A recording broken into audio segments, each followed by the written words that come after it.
Welcome to Belgrove's funeral home, where we celebrate life's precious moments. From the moment you enter our doors, you're met with kindness and care. Our reception area is designed to be more than just a waiting room. It is a place of calm, thoughtfully created to ease the weight of grief. In our private conference room, conversations are guided by empathy. Here, our client experience coordinators sit beside you, not just across the table to help plan a service that truly reflects your loved one's story. Whether it's a traditional farewell or a personalized celebration of life, we take time to understand your wishes and offer thoughtful guidance. At the heart of our organization is a dedicated manager who ensures that everything runs smoothly, from the smallest detail to the final farewell. We understand that choosing a casket or a coffin is a deeply personal decision. In our selection room, we provide a calm, respectful environment where families can take their time and explore options that reflect their loved one's life, beliefs, and preference. Our spacious chapel is where memories are honored and lives are celebrated. Designed with serenity and warmth, it provides a welcoming space for families and friends to come together in reflection and remembrance. For families choosing cremation, we offer on-site professional cremation services in a setting that upholds dignity, peace, and confidentiality.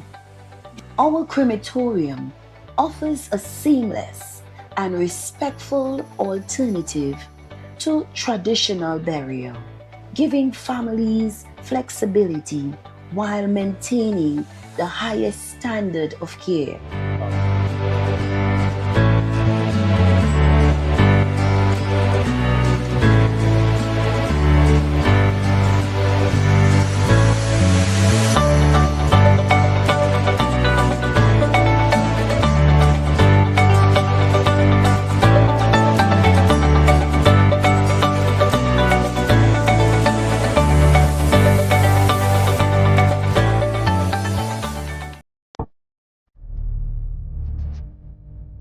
You're viewing Tobago Updates Television, your exclusive gateway to Tobago, broadcasting the beauty of this island paradise to the world.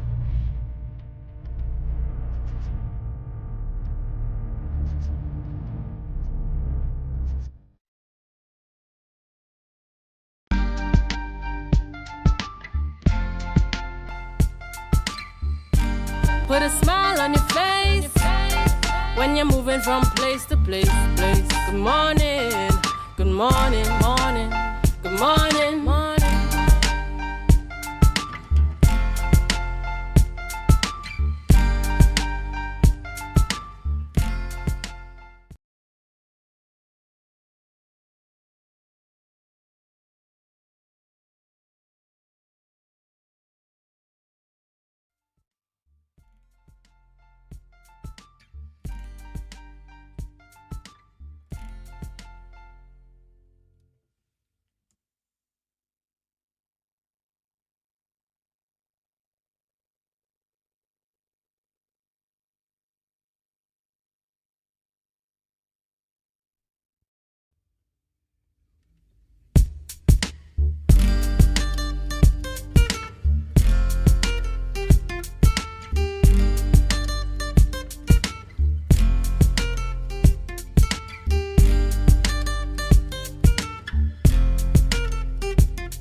Good morning, and welcome to the morning show here on Tobago Updates Television. It is Thursday. Yesterday is Thursday, and we are coming to you live from the Port Mall here in Scarborough, Tobago.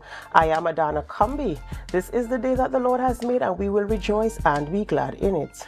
Good morning, and my name is Akinla Beholder, and it is a wet morning. Yes, this morning is very wet. Be careful on the roads as you head out to work. Yes, I hope that you all are up and ready to go. You have your coffee, you have your milk, you have your tea, you had a little bread and cheese, and you fill that stomach up and you're ready to tackle today's work day. Yes, ladies and gentlemen, we do have a lovely show lined up for you this morning, and we do hope that you could stay with us as we have our programming this morning. Before we get into our conversations, we head on over to the news in 90 seconds. Thank you, Adana. Here is your news in 90 seconds for Thursday, 4th September 2025. Opposition leader Penelope Beckles-Robinson has condemned Prime Minister Kamala Persad-Bissessa's support for the U.S. violent killing of drug traffickers, calling her words reckless, disgraceful, and inconsistent with her constitutional oath. Beckles-Robinson demanded a retraction, warning that such rhetoric could endanger fisherfolk, offshore workers, and regional security. She criticized Persad-Bissessa's reliance on WhatsApp messages to avoid scrutiny and questioned whether CARICOM was consulted, noting a history of sidelining regional inputs. While supporting lawful action against drug trafficking, Beckles-Robinson urged greater accountability, prudence, and responsible leadership from the Prime Minister. Up next, the People's National Movement and the Tobago People's Party have announced plans to host public consultations on proposed Stand Your Ground Self-Defense and Defense of Property Bill 2025. PNM Chairman Marvin Gonzalez said the party is reviewing legal advice before moving to the public forums, while TPP's Tobago East MP David Thomas confirmed a session next week at the Shaw Park complex. The controversial bill, which removes the duty to retreat in self-defense, has sparked heated national debate. And finally, Amazon has launched operations in the Caribbean with Dominican Republic as its new regional distribution hub, marked by the arrival of its first cargo flight on Tuesday. Utilizing infrastructures as the port and last American International Airport, the move aims to enhance e-commerce efficiency and significantly cut delivery times. The initiative is expected to stimulate job creation, logistics, transportation, and technology, while reshaping consumer habits. However, concerns persist that local couriers and small businesses may struggle to compete with Amazon's speed and pricing model. And that was your news in 90 seconds. Thank you, Brianna, for our news there in 90 seconds. We head on over to our birthday shoutouts.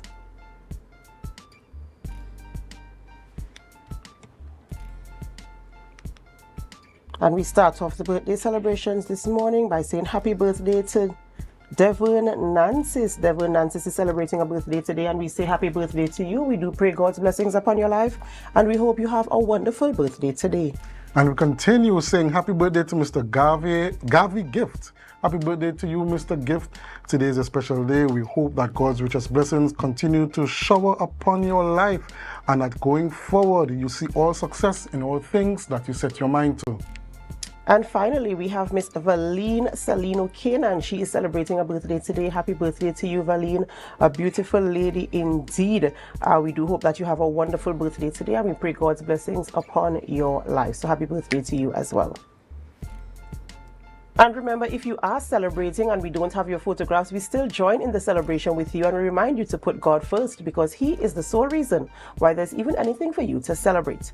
All right, so we have a show lined up for you this morning, and we do hope that you could stay with us throughout the entire programming. But Akinlabi, who are we having conversations with this morning? Okay, so this morning we're having conversation with Dr. Amery Browne, who is a former Minister of Foreign and CARICOM Affairs, and he's going to talk about the implications of the U.S.-Venezuela situation in the Southern Caribbean.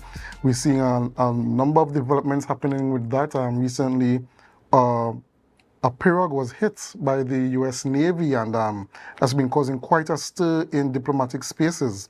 As well as in the Women in Business segment, we're going to have Miss Kiefer Devines on, who is the founder of Divine Solace Funeral Home, and she's coming on to speak about her business. That's right, ladies and gentlemen. So we do hope that you could stay with us while we have these conversations this morning. So whether you're viewing right here in Tobago, Trinidad, the Caribbean region, the United States of America, wherever you are on this planet, we say thank you so much for always choosing us and making us #1 for talk show here on the island of Tobago. In the meantime, we have to go for a short break before we begin conversations with our guest. And as we go, we invite you to help us. Share the live, share the live, share the live.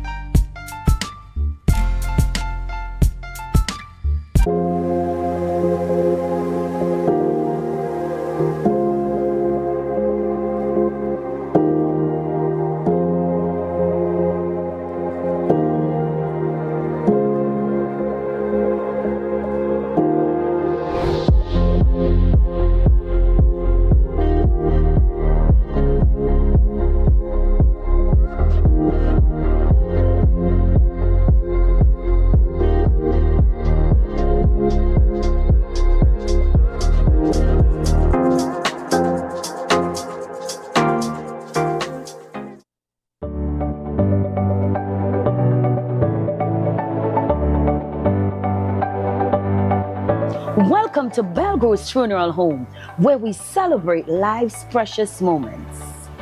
From the moment you enter our doors, you're met with kindness and care. Our reception area is designed to be more than just a waiting room. It is a place of calm, thoughtfully created to ease the weight of grief. In our private conference room, conversations are guided by empathy. Here, our client experience coordinators sit beside you, not just across the table to help plan a service that truly reflects your loved one's story. Whether it's a traditional farewell or a personalized celebration of life, we take time to understand your wishes and offer thoughtful guidance. At the heart of our organization is a dedicated manager who ensures that everything runs smoothly, from the smallest detail to the final farewell. We understand that choosing a casket or a coffin is a deeply personal decision.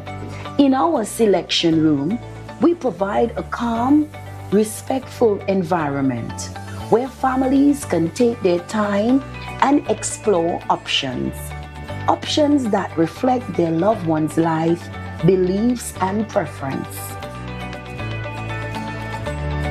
Our spacious chapel is where memories are honored and lives are celebrated, designed with serenity and warmth. It provides a welcoming space for families and friends to come together in reflection and remembrance. For families choosing cremation, we offer on-site professional cremation services in a setting that upholds. The event of the century is here. AMPLIA. 100 years of excellence to honor the past and ignite the future. Saturday, September 30th at the Magdalena. The Centennial Gala, hosted by Bishop's High School Tobago. An all-inclusive evening of entertainment, culinary delights, and timeless vibes. And at midnight, raise your glass as we welcome the next 100 years. Limited early bird tickets, $750. Secure yours at islandetickets.com. An all-white affair. One night, one century, one legacy. Are you in a dispute with a registered investment service provider of the TTSEC? Or maybe you're the victim of an investment scam? You can lodge a complaint or submit an anonymous tip to the Trinidad and Tobago Securities and Exchange Commission. Download our Investor Protection app or go to ttsec.org.tt to access our complaint form or submit an anonymous tip. Write a clear summary of your complaint. Submit copies of supporting documents along with the originals for verification. Provide a copy of the feedback received from the entity regarding your complaint. All investor complaints or scam reports submitted by the public are acknowledged and reviewed by the TTSEC. Investigations are pursued based on the outcome of the review. Trinidad and Tobago Securities and Exchange Commission, protecting the interests of investors and the public. You invest, we protect. Everyone benefits.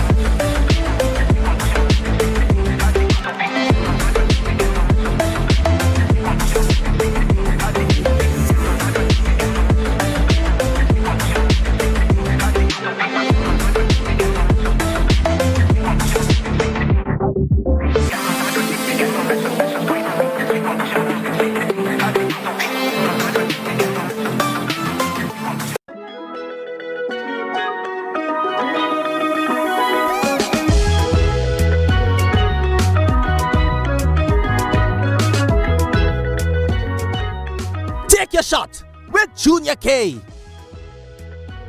Always with the introductions, as you see. And of course, we're on television. Big up to my boy Saki. We just complete. I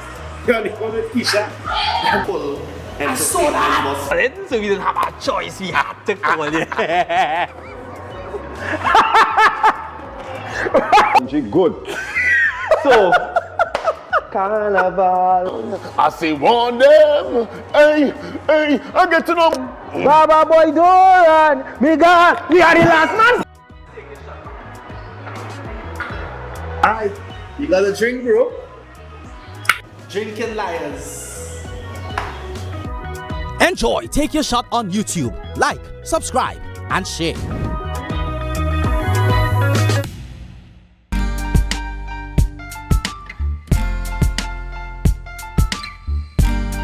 Put a smile on your face when you're moving from place to place. Good morning, good morning, morning, good morning, morning.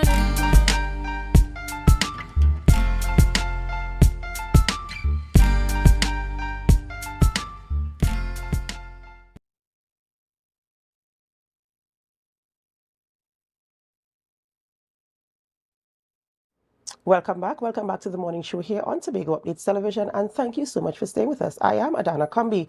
We begin conversations this morning by speaking with Dr. Amery Browne. He is the former Minister of Foreign and CARICOM Affairs. As you are aware, Trinidad and Tobago has taken a position in relation to the U.S.-Venezuela situation, and we are going to have that discourse this morning.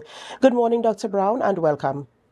Good morning, dear. Thank you for your warm welcome, and good morning to all of your viewers and listeners.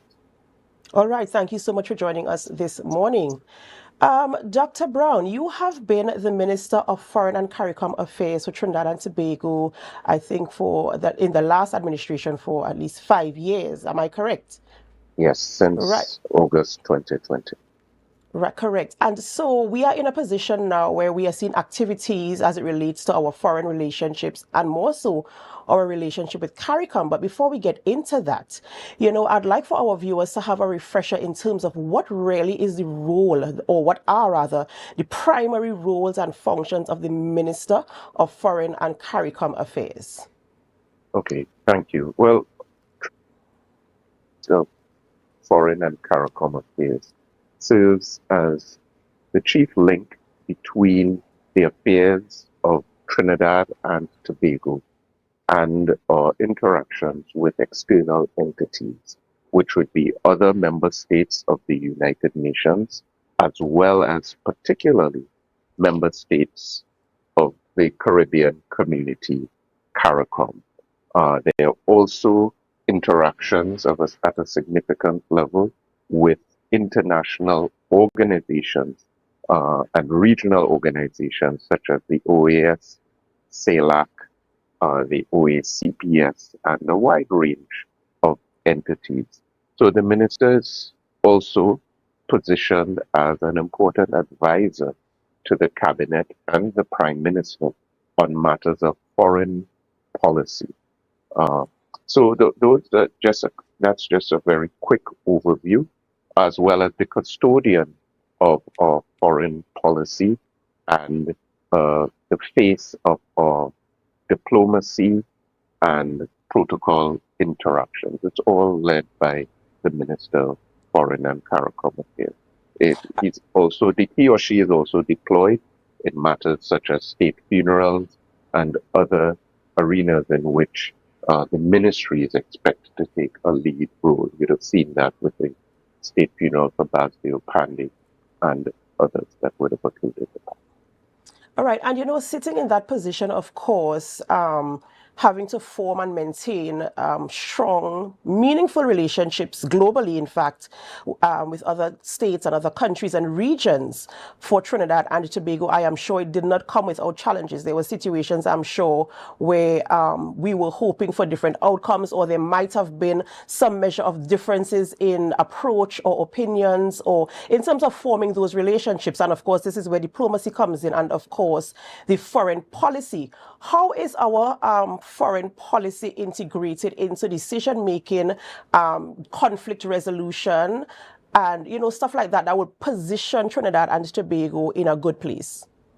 Well, up to now, I would say that we've done very well across a number of administrations in leaning on the fact that we've had some excellent heads of government who've understood the role of diplomacy, understood the role of the Ministry of, before it was External Affairs, Foreign Affairs, now Foreign and CARICOM Affairs, and have been able to utilize our team of diplomats, our ambassadors, heads of mission, the professional staff, as well as the minister, to really broker and advance Trinidad and Tobago's position as a small, non-aligned state, punching above its weight class, successful in a wide range of candidatures where we've gotten our qualified nationals into senior positions all around the world and in a number of organizations. Trinidad and Tobago nationals have been very successful.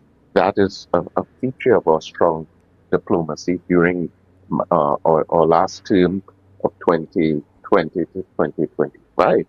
We were successful in just about 100% of those candidatures. And so we have a very strong record and platform to build on. There are concerns, very valid concerns, that platform is being weakened right now. There is a sharp turn to the use of language, statements, and declarations that have no connection to diplomacy, that make no reference to international law, and that appear based more on just a very trite level of rhetoric, as opposed to a strong foundation of a consistent foreign policy, non-interference in the internal affairs of sovereign states of the United Nations, non-intervention, an inclination towards peace, mediation, and diplomacy, as opposed to being warmongers or cheerleaders for some kind of inter-nation conflict. You know, Trinidad and Tobago has had a reliable position, really buttressed by the CARICOM solidarity. Of course, we are a founding member of CARICOM. And so, notwithstanding changes in administration, we've been able to chart a very clear, dependable, and respected course. All of that seems to have changed quite dramatically. And there are many who have been sounding notes of concern and alarm. My voice has been one of those.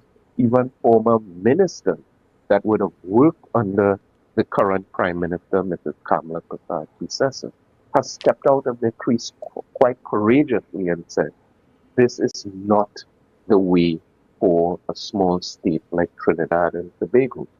Because when those with whom we are aligning ourselves very dramatically at this time are no longer in office, there will be others who will have to pick up the pieces and try to restore some credibility to our foreign policy position. So it really is a concern, I think. So, Dr. Browne, what do you think? Well, you mentioned the dramatic shift in foreign policy by this new administration. They stopped just short of being interventionist, but what do you think is driving this dramatic change in policy that you said remained constant no matter the administration previously? What do you think is driving this change? Well, one of the questions that has been asked is who is advising the Prime Minister, the current Prime Minister, on foreign policy matters? Who has been drafting and advising on these statements and declarations? You would recognize that there's been a shift to output via WhatsApp message. So the last series of commentary and declarations we've gotten from the Prime Minister on these very important and weighty matters has been via WhatsApp messages to members of the media. Now that is a departure from tradition and what is expected in these circumstances. We've grown accustomed to our prime ministers presenting themselves before the media, where there's the opportunity on behalf of citizens, just as you're doing now, to engage in questions, to get interaction, to really delve into what is behind a position so that the citizens would have the benefit of transparency and some greater assurance that what is being done in the national interest. Now, just saying, well, I'm putting Trinidad and Tobago first, that actually is reminiscent of rhetoric being used in certain parts of the United States and other parts of the world where it's, country first, England first, Australia first, America first. That's a slogan. But behind that, sometimes there's a particular philosophy that we have to examine more deeply. So in response to your question, the first concern is there seems to be some dissonance within the government where you have the Prime Minister taking a particular track via WhatsApp. It is clear that has not had the benefit of advice or input or collaboration with the own Minister of Foreign and CARICOM Affairs, who has been giving a very different track initially, saying we are neutral or we are hands off on this thing. And now he has fallen into complete silence, probably wanting to stay out of trouble with his boss. And then you have our ambassador to CARICOM, the experienced 76-year-old former PNM Minister Ralph Marad, who is on his own adventure and has been talking about regime change in Caracas extensively, with great detail. Again, a dramatic departure from the consistent foreign policy of a small state like Trinidad and Tobago. Our largest, closest neighbor is the same Venezuela. And really, it is imprudent and reckless for any ambassador of this nation to be engaging on the topic of regime change in another neighboring state. So all of this, through all of this, one is left, and our colleagues in CARICOM and elsewhere are left to try to sift some kind of foreign policy position from these varying outputs that we've been receiving, of course, captioned by the Prime Minister herself with the very short, punchy social media output, again, reminiscent of maybe some other leaders in another capital. Dr. Browne, are we talking about, you call it a slogan, putting country first, Trinidad and Tobago first, in terms of the decisions being made by our current Prime Minister. And when we look at our relationship with CARICOM and our position, I believe our position, we have the responsibility for regional security. Absolutely. Right. And we're making a decision independent of CARICOM. We're not just doing that. In so doing, you're right, we're making decisions completely independent of CARICOM.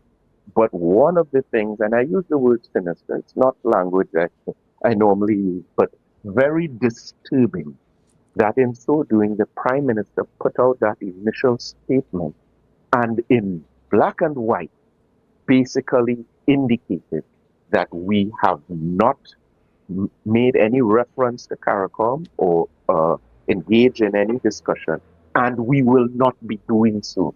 Now that is very, very bizarre phrasing coming from the Prime Minister of a leading CARICOM state and a founding member of the Caribbean community.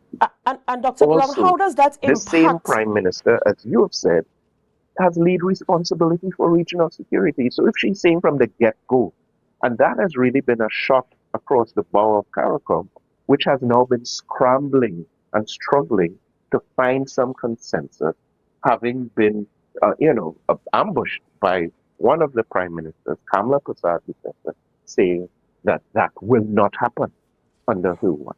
Very difficult situation for CARICOM. Absolutely difficult situation, and I'm wondering now, how is the relationship? Because I believe we've had a really, really good relationship with our neighboring states, and being in the position of the CARICOM, what now is that position? How does that leave us in terms of our relationship? There are implications. Now, the last time around, there were some bumps in the road under what we call it, Kamala Part 1, from 2015 to 2020. When there was some phrasing, maybe it was a precursor to what we see now. TNT is not an ATM machine, and that type of language did have negative repercussions, where one of the first acts of Prime Minister Dr. Keith Rowley, was to go to Kingston and mend fences with the Jamaican government and the business community in particular in Jamaica. So I think the Prime Minister is miscalculating the repercussions of this scant regard for CARICOM at this time. Even as we are facing literally a 15% tariff from the same United States of America and other new barriers that are arising every single day in a very unpredictable hemispheric scenario. And you have our Minister of Trade saying, well, what did he say? It's a blessing in disguise and we will rely on other markets. Well, a very important part of those other markets is CARICOM. And you travel to any island in this chain and any country in CARICOM, and you would see how far we've gotten with goods from Trinidad and Tobago filling all the shelves. It's something we should be proud of. Now, that is a delicate success. And if we continue to show, and it's not a secret, all the editorials across the region have been covering Trinidad and Tobago's very unusual position or language with respect to CARICOM or lack of interest and value for CARICOM. The fact that the Prime Minister didn't even attend the heads of government meeting when she had every opportunity to do so, and that has never been explained to our public. All of this puts even our exporters or manufacturers on thin ice, and these are positions that have significant implications. Now, clearly, she has a different calculation in mind, but when you put your stock in a particular alignment, especially in a world that is becoming more multipolar, where a small state is really expected to balance its interests very carefully and to measure its words, measure its support. That is something that has to be earned. It's not a knee-jerk automatic cheerleading for anything at all. Trinidad and Tobago's assent and consent and alignment over the years has had to be earned. You come to us, you present your case, your facts, your evidence, you work with us, we discuss, and we shape a sovereign position that you, the other state, has to respect and work with. That's what we bring to the table. Dr. Browne, we brought to the table. I don't think that's what we're bringing to the table today. Dr. Browne, I want to raise the issue with CARICOM once again. We saw in the first term, like you stated, there was a bit of tension between the Kamala Prasad administration in the first term and CARICOM. And we sort of seen a repeat in tensions between her second administration and CARICOM once again.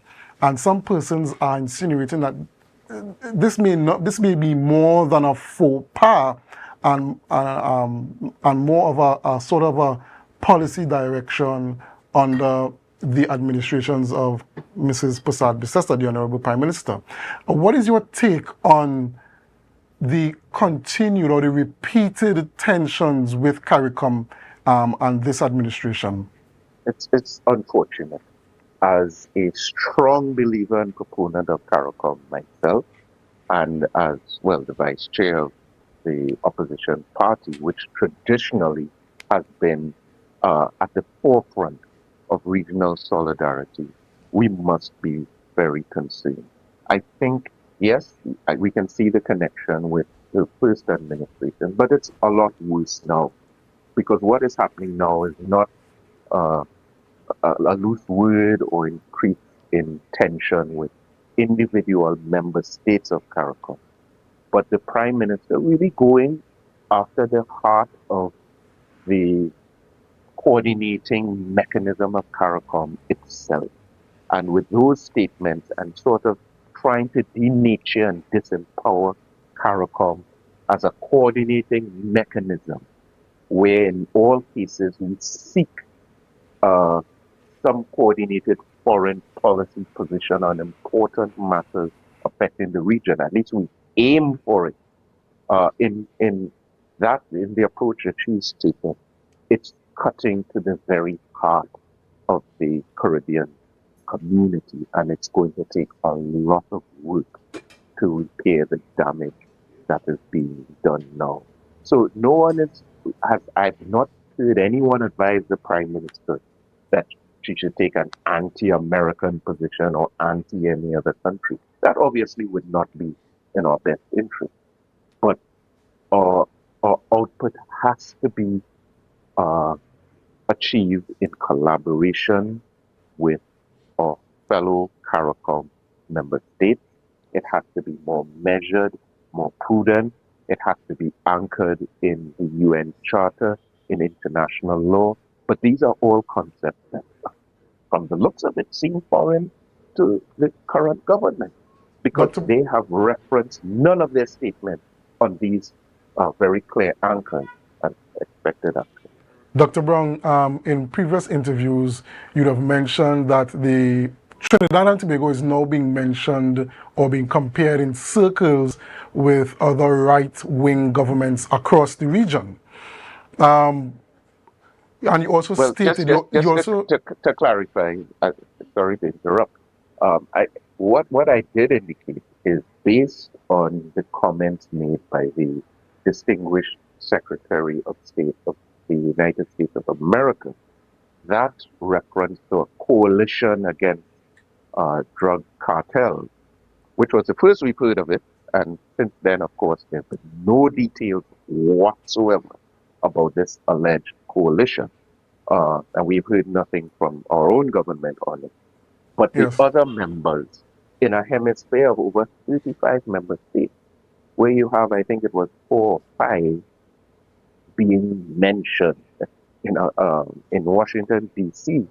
If you look at the list, it's quite a unique list. There's Guyana, I would say, for obvious reasons and important reasons, for their own issues, domestic issues at this time. There's Argentina, very far from the Caribbean Sea, but with what is acknowledged to be an extremely right-wing government at this time. There's Paraguay, similar, a landlocked country in the middle of South America, very far from the Caribbean Sea, but with what is acknowledged to be a clear right-wing administration at this time. I know them quite well. The foreign minister is actually a friend of mine, so I know them. There's Ecuador, similarly, right-wing president. And here we are, little Trinidad and Tobago. So it's not, and there's no other CARICOM member state in this coalition, even though we are, this region is the main transshipment point. And we have excellent relations with the United States of America and other international partners. So it's worth some further scrutiny, and it's an unusual list, let's put it that way. So, Dr. Brown, what I was getting to is that you stated also as well that you cautioned, I should say, about aligning ourselves with an administration that would be out of office, an administration in the USA that will be out of office in a few years' time, and where will that leave us with our regional neighbors? What do you think could possibly be the long-term strategy in this administration's foreign policy? Well, what I could say flatly is there's no long-term policy at play here. That is clear. That was clear from the inception. This is very much a knee-jerk, poorly thought-out approach, maybe guided in the initial stages during the election campaign and after by some kind of connection or attempted connection on a political level, maybe between parties or elements of parties. There's lots of chatter about those types of development. But whatever the antecedents have been, the fact of the matter is you have a prime minister of this sovereign state behaving and conducting a foreign policy output in a very unusual manner, sometimes using language and particular phrasing that does not appear to originate in Port of Spain, does not appear to have originated in Trinidad and Tobago. We saw in one of those statements a term being used of something, I don't recall it verbatim, but Trump derangement syndrome, something along those lines. No one in Trinidad and Tobago uses that kind of language, but that language is used extensively in the US media and other interactions. So there's something unusual going on, and I keep saying it's going to take a lot of time and effort to rebuild. Spare a thought for our diplomats or staff overseas at our 20 missions who are left to try to explain what's happening to other sovereign states who, trust me, are very interested and are asking lots of questions about Trinidad and Tobago. I feel sorry for them to have to try to explain what's happening here to an international audience. That's a very difficult task. And you know, Dr. Browne, you're almost closing there, leading to my next question in terms of we are in this precarious position now, especially with our CARICOM neighbors. Is it possible for us to repair, to mend bridges? And what would be the first steps that we should take, to cement that relationship once again and to put us back in a position where, Trinidad and Tobago among CARICOM nations is one of the strongest, if I can say so. I don't know if you will echo my sentiments. But how do we reposition ourselves back to that place where the bonds, the relationship, and the confidence in decision-making of Trinidad and Tobago is repaired and restored? We have such a strong legacy, and in my view, we will have to lean on some of that for the future. I mean, we've had people like A&R Robinson and others representing Trinidad and Tobago on the international stage, and we've always had such strength in our non-aligned position. According to Errol Barrow's word, friends of all, but satellites of none. Satellites of none, where we've been able to broker and maintain excellent relations with the same United States of America, whilst not falling into any perception of discipleship or cheerleading for war or anything along those lines. We've done that successfully.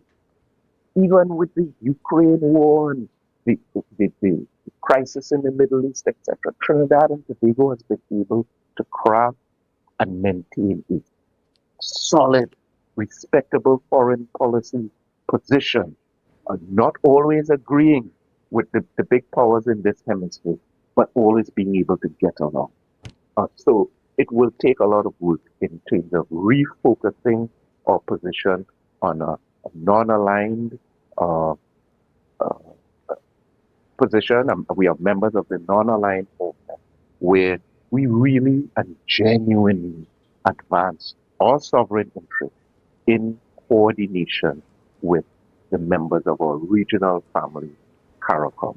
And so now you can understand, based on what's happening now, the movement, the UNC's philosophy with respect to the Caribbean Court of Justice and all the other organs of the Caribbean community, where they do not seem to find any philosophical anchor within the region at all, and seems they're throwing their anchor a bit further afield.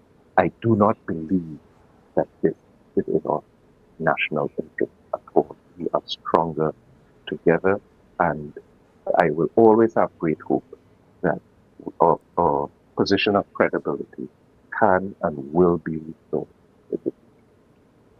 Dr. Amery Browne, ladies and gentlemen, former Minister of Foreign and CARICOM Affairs, this morning weighing in on the U.S.-Venezuela situation. Dr. Browne, thank you so much for giving us insight, your position, your experience, and of course your expertise in this field, and of course your hope that we can restore and repair our relationships and our position among our CARICOM neighbors. Thank you so much for joining us this morning, and do have a wonderful, wonderful day. By God's grace. Thank you. Keep up the excellence. All right. Ladies and gentlemen, on the line this morning, we do have some updates from the elections, the general elections in Jamaica this morning. And we have a reporter on the line to give us some updates. Reporter Garfield Burford, a journalist there in Jamaica, to bring updates. Good morning and welcome.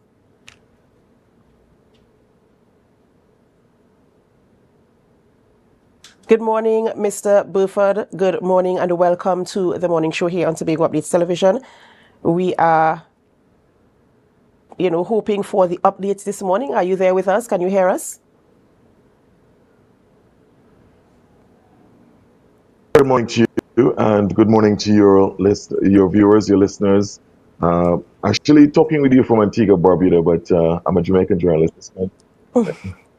Yes, indeed. All right, so you are in the process of the counts for the Jamaican general election. So we have preliminary. You're able to hear me as well. Very good morning to you. Are you able to hear me? Yes, we are hearing you. We are hearing you loud and clear. Are you able to hear me? I'm hearing you. Loud and clear. Loud and clear. We're hearing you. Hello. Good morning. I'm hearing you. Yes, we're hearing you. We're hearing you, sir. I'm hearing you. Good morning. Yes, good morning. We are hearing you, Mr. Burford. We are hearing you. Are you able to hear me? Yes. Yes, I'm hearing you. Yes, and we are hearing you as well.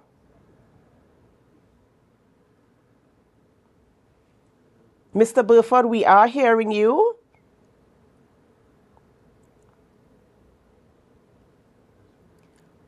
All right, I'm not sure what the... All right, you're hearing us. Good. So we're hoping for some updates from the general elections there in Jamaica. And I'm sure you can bring in the preliminary results for us. So let's get into that this morning.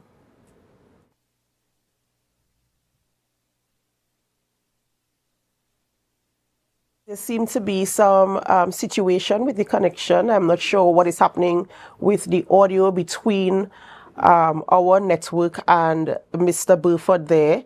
But we're hoping that we can have the conversation in the soonest possible time. In the meantime, though, ladies and gentlemen, we know that the government of Jamaica had their general elections, and preliminary results are coming in. We're talking about the voter turnout and the results that are coming in. But we really want to talk to Mr. Burford this morning to get that confirmation. The initial reports seem to indicate that the JLP, the Jamaica Labour Party, they have won a third term. So it seems as though they're really cementing their position in the government, and the Jamaican public seems to have quite a solid sense of confidence in their leadership. I know over the past few years they've been working assiduously on reducing Jamaica's debt, something that Jamaica has been notorious for. And they've been really reducing Jamaica's debt and reviving the economy. And I think that the work that they have done in that regard has really resonated with the Jamaican public, and so it reflects in the results itself. But and when you look at the map, right? When you look at the map and you see how the votes have been, you know, do they call it what do they call it, constituency? Constituencies, right. yes. When you look at it, you can see how equal in terms of the share. You can see almost in every single constituency or in a parish. I think they call them parishes as well. You can see where the results came in favor of the JLP. So you know, you can tell that the entire country, they kind of, you know, sometimes when you look at election results, you might see in one area, maybe in the southern area or central area, you might see a condensation there, but you can see a spread across. You know, you can see central, you can see the eastern side of the island, you can see where the traction, where they got the traction in terms of the votes coming in. We're really hoping to have the conversation this morning, and of course what it means for the JLP to be returning in government there in Jamaica. And also to get a sense of this, I think we're seeing here the voter turnout was 39.5%. That's a preliminary count. I suppose they will get the final one at the end of all the assessments and the counts and stuff like that. But we're seeing 39.5% voter turnout. So, you know. Yeah, and it follows a trend because I believe Guyana would have had their general and regional elections recently. And we also saw the incumbent return to office. So, and not, again, Guyana has also been very notorious for the economic situation. And you see that also that administration as well, they've been doing a lot of work in terms of turning the economy around. So you can really see in those both instances what is important to the people. To the people, and the fact that the people are paying attention. They're paying very much attention in terms of the deliverables of the government of the day. So they actually are tracking what is happening in terms of making a decision based on what is best for the country now, in terms of seeing the results and being able to identify the results and thinking, okay, if we give them another term, perhaps we can advance even further. So these are the things you kind of have to look at when you're looking at election results, the outcomes of elections, in terms of, especially when you have repeat return to parliaments, you know, when you have the same administration going back year after year. Sometimes it could just be somebody devoted to a political party, or it could be that you're actually seeing results in terms of, okay, we were in this situation and now we could see that we are coming out of it. And so let us come together, nation first, country first, you know, and see how we can really gain more traction in terms of getting out of this situation or getting into a situation, because you could be getting into a good situation in terms of relationships and stuff like that. So that is where Jamaica is this morning. Yeah, and one of the things I would really like to see coming out of the election results is how those swing voters and swing seats went. And that could really give you an indication in terms of those more independent-minded persons making an impartial assessment of the situation and probably voting in favor of the incumbent. But this third term for the JLP really raises some questions for the opposition PNP and in terms of how they operate and how they resonate with the electorate in Jamaica, and what steps they could take going forward to really bring themselves back into the good graces of the electorate. Because, I mean, this is going to mean that you're about 15 years outside of government, and that's a serious indictment. You know, sometimes elections, I mean, I'm not a political scientist, so I don't know anything about, but based on common knowledge or common assessment or what we know, it doesn't necessarily mean that they are not in grace with the people. It just basically, it could mean that the current administration is doing well enough that there is not need for a change. We have seen, even in our country, where we had to make a drastic change because we were not satisfied, the population was not satisfied with the government of the day.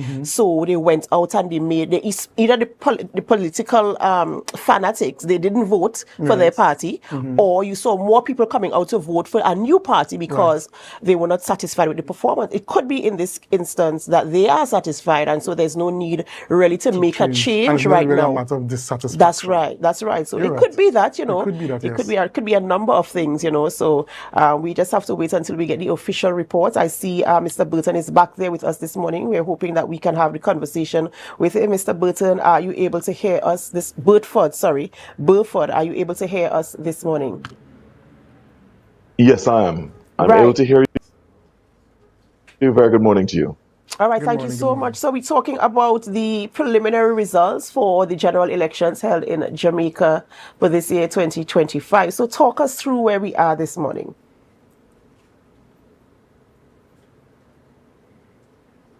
Very good morning again to you. So, yes, the Jamaica Labour Party under Dr. Andrew Holness winning a third consecutive term. This is, of course, winning in 2016, winning in 2020, and, of course, winning back again in 2025. Significant, historic for Dr. Andrew Holness. It's the first time that the Jamaica Labour Party is winning a third straight term for him. So, a tour de force performance from him. Again, you'd have to contextualize that within with the fact that the voter turnout was just about 40%, 39.5% preliminary voter turnout to be exact, and that continues a trend of low voter turnouts. But as it is, winning with a significantly reduced majority. Remember, going into the selection, the Jamaica Labour Party had 49 seats to the 14 of the opposition People's National Party. That majority cut from 49 to 34, so barely essentially getting over the line. 32 was what was needed to get over the line, but 34 getting that. Dr. Andrew Holness saying it was a very difficult election to win. He says the fight was really on. It was not an easy, it was not a win by default, he said.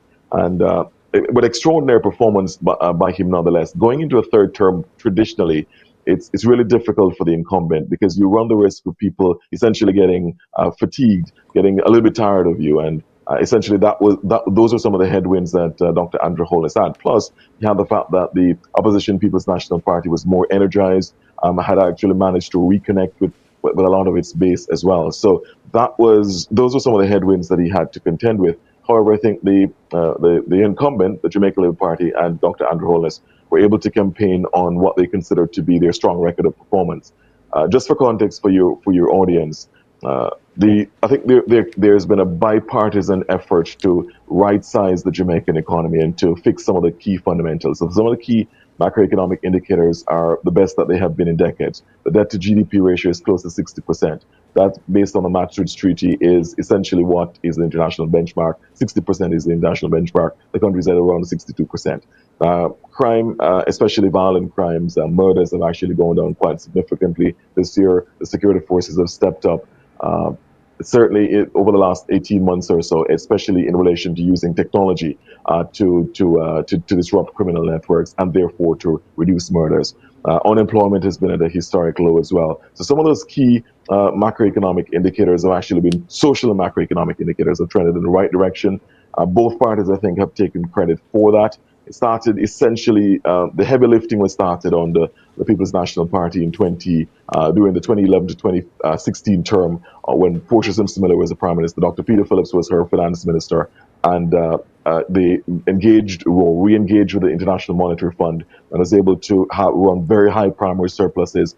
That had the effect of significant sacrifices on Jamaica, but also those certainly right-sized the economy. So that of course continued when Andrew Holness returned to office, and we say returned to office because he was first Prime Minister in 2011. So this is he had an initial stint at it, 2011, for a very short period of time after Bruce Golding's resignation in the Phelps matter and with the Christopher Dudosco controversy. So Bruce Golding resigned.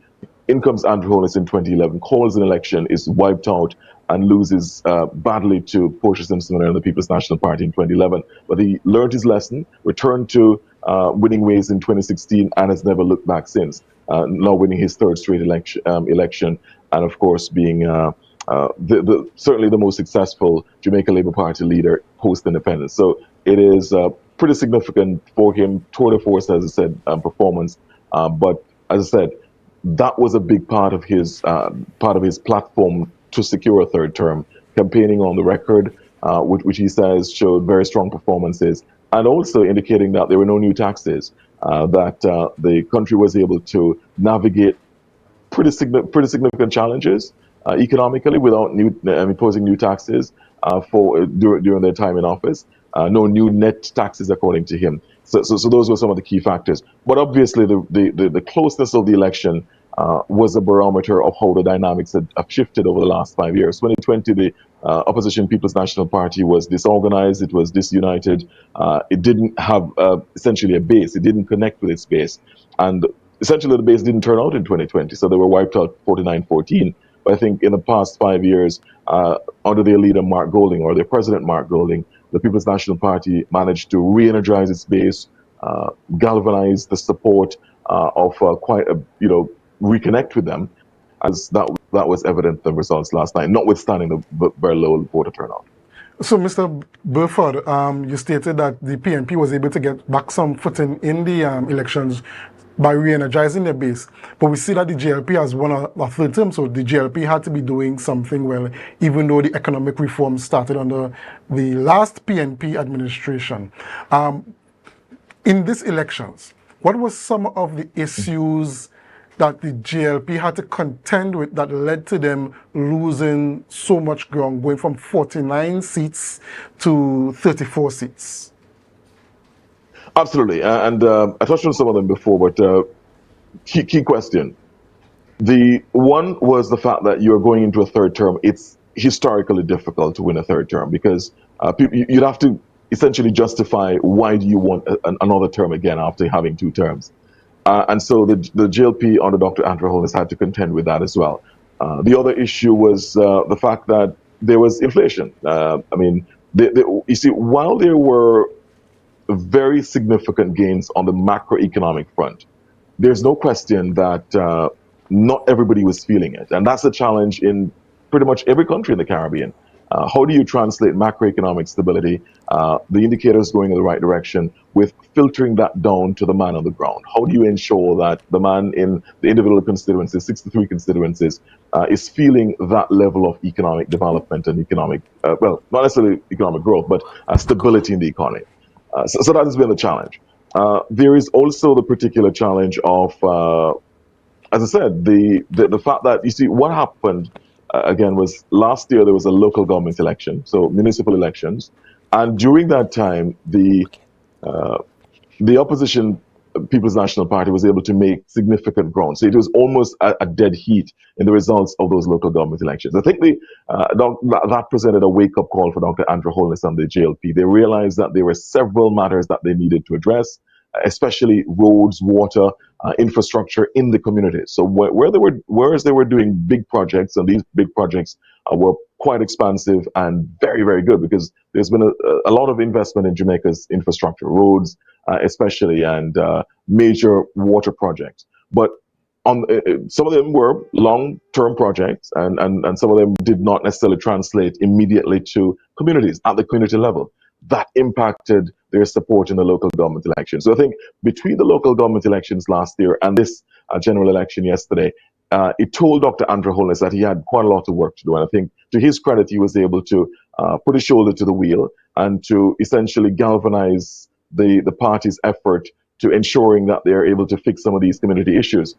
I think the results, the closeness of the results, was an indication that they managed to do to claw back some support, but they still hemorrhaged some support as well, because that also had to be borne in mind that the People's National Party was also becoming stronger, was also becoming more energized and more united. I think that those are the factors that played into the closeness of the results. Just to give us an idea, what was some of the campaign promises on both sides of the JLP and the PNP that they gave to the electorate for them to make that decision? What were some of the manifesto promises, and also what were some of the, I don't know if you mentioned them before, but some of the key issues of discourse? Because I think they also had, I saw somewhere online that they had a series of debates as well. Right, so there are three political debates, and the debates have been going on since 2002. I myself was a questioner in 2007 and 2011 for those debates. I should tell you that I'm actually living in Antigua, Barbuda now, but I closely monitor the developments in my home country of Jamaica. But to be clear, some of the main issues that were raised, one, on the People's National Party side, their manifesto came out first, and they indicated that they would, they actually had two, almost a secondary manifesto. So they launched their manifesto first, and then they had a second launch of the manifesto, a second unveiling of the manifesto, because they said that they were careful that they didn't want to unveil all their plans at one go. And they believe that ran the risk of the JLP essentially copying some of their manifesto promises in their own manifesto. So they waited late in the game to unveil a secondary part of their manifesto. But either way, the People's National Party, the opposition, indicated that they would remove the tax or income tax on overtime and also on gratuity. They would also, and then part of what was unveiled in the secondary part of the manifesto launch was the biggest of their campaign promises, which was a raising of the income tax threshold to 3.5 million Jamaican dollars. It's now around about 1.7. So they would essentially be doubling, little more than doubling the income tax threshold, meaning those individuals earning less than $3.5 million and below would not pay income tax. That was seemed to be attractive to quite a bit of members of the working class, especially public servants. They believe that was going to be a lure for individuals, for voters who might have been disenchanted with the process, members of the public service and other workers in the private sector. But that was their biggest campaign promise. On the Jamaica Labour Party's front, they indicated that they would be, and late in the game as well, in fact, probably about 3 or 4 days before the election, actually on Sunday, Dr. Andrew Holness indicating that the Jamaica Labour Party government would double the minimum wage, the national minimum wage, on a phased basis over the next few years. So he says once they won, or if they had won, they would have gone the route of, in their next budget, increasing it to $18,500 in the next budget.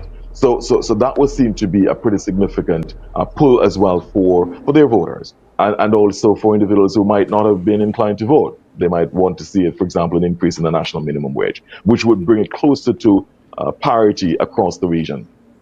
So I think those were some of the key developments. There was also one where Dr. Andrew Holness indicated that he would go after pensioners. So in other words, or he would give some sort of benefit to pensioners where any sort of earnings under $6 million in the Jamaican dollars and below, they would not pay income tax on those. So there were quite a bit of very interesting campaign promises on both sides. I think there was a lot of debate, a lot of chatter, certainly among the intellectual class and economists, as to whether or not the plan for the 3.5 million income tax threshold, or whether or not the national minimum wage, whether or not those were workable.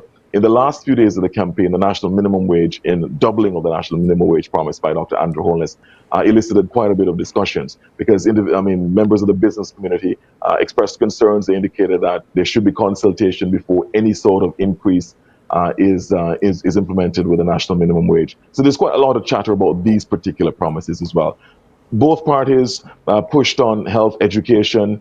I think perhaps the People's National Party hammered the government on their record on health and education, saying that the health sector was nowhere where it needed to be, and they would do a better job of managing healthcare. They had also promised that they would improve, revolutionize the way education the sector is managed and handled. So those were some of the major matters. But certainly, if I were to raise two things that really dominated the debate, dominated the narrative throughout the campaign, the People's National Party's promise of the income tax threshold, and also no tax on overtime, tips, and gratuity.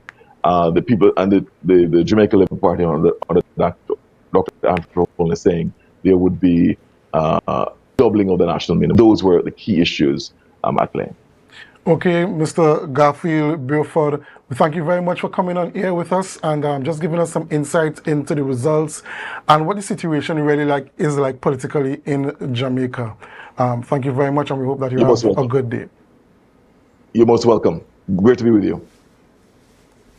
All right, ladies and gentlemen, this is where we end the morning show here on Tobago Updates Television, but it's not where we end our programming. We head on over to GMT, which is Good Morning Tobago, so we do hope that you can stay with us. And as you stay, we invite you to help us. Share the live, share the live, share the live.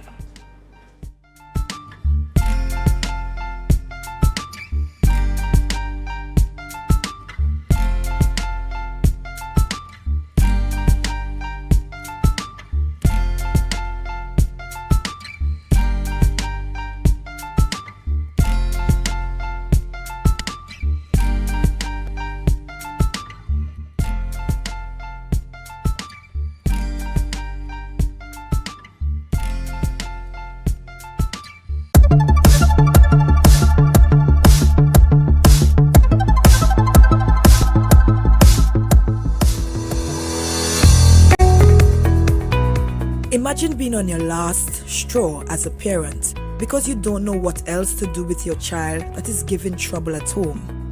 Well, the Probation Services Unit of the Division of Health, Wellness and Social Protection hosted a 4-day program titled Thinking for a Change, which was geared to help improve the change behaviors by encouraging and inspiring these kids that they can do it, to keep going, to always believe in themselves, that they are enough and they are more than capable.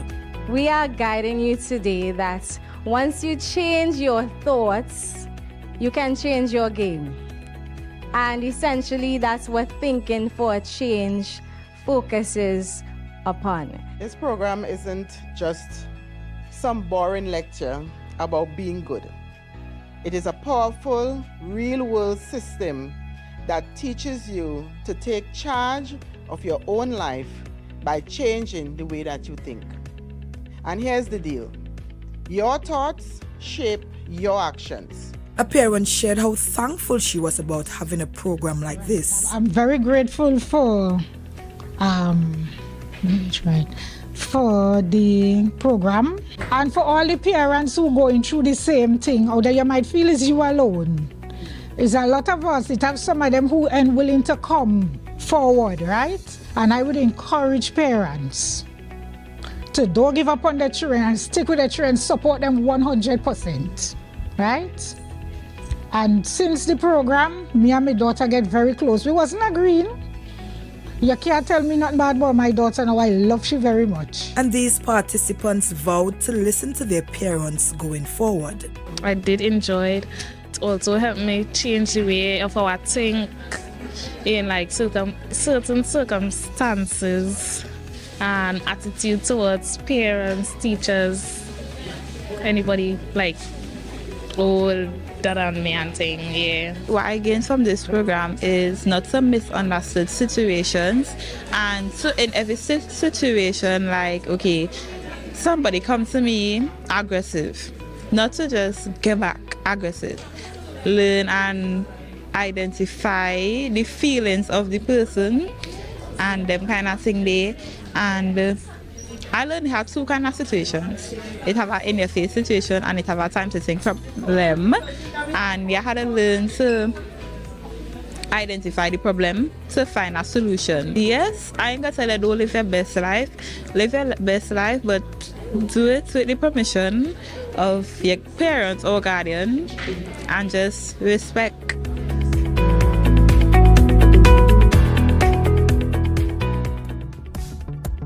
That was a production of the Department of Information, Office of the Chief Secretary, Tobago House of Assembly.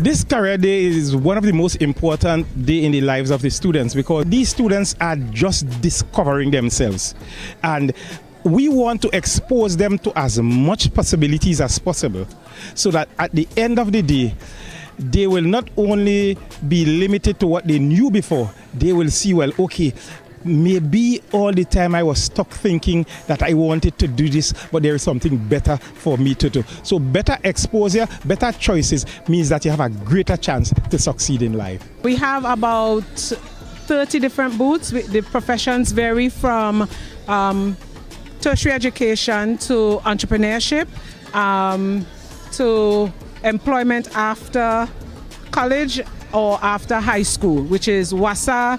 We have THTI, we also have MIC, COSTAT, and we have makeup artists, nail technicians, and barbering going on the inside of the building as well. Our theme this year is Step Out into New Possibilities, and I want my students to understand that it's not just a closed-minded thing where it's just early morning work for them. It's more creating your own employment, finding new ideas to create employment in Tobago. Don't sit and wait for somebody else to employ you. It's wonderful, is for us to get to know more about the careers that are out there that we need. If we want, we could join and become someone in life and end up on the streets or begging for little dollars and $2. I want to become a policeman to bring law and order to the society of Trinidad and Tobago. It's a fun thing to let the kids learn about what they have to do in life and thing. My favorite part is the cooking part. I think it is very inspiring to the upcoming youths. I have been at a couple of career fairs in the sense of teaching children how to trim. Also, barbering is is something that is be overlooked, I should say, but is one of the most essential part of grooming, because men need to be groomed in order to go out to places, whether it be the workplace or out at parties, etc. And it tends to be overlooked. So I choose to come to the career fair to promote myself and also to teach people how to become a barber. I believe in career fair because it allows for an opportunity for students to understand what career path that they would like to go into, and stepping into your new possibilities is one of the things I think is a good team, and what it allows for students to understand that they have to know their purpose, they have to know what they desire in life, and from that build on their brand and what they want to become as future generations.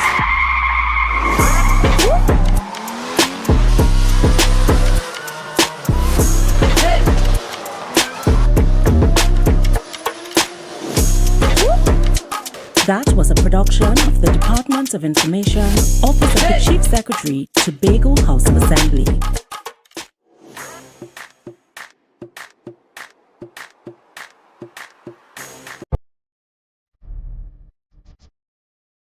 You're viewing Tobago Updates Television, your exclusive gateway to Tobago, broadcasting the beauty of this island paradise to the world.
Good morning, and welcome back to Good Morning Tobago right here on Tobago Updates. I am your host, Chanel Felix.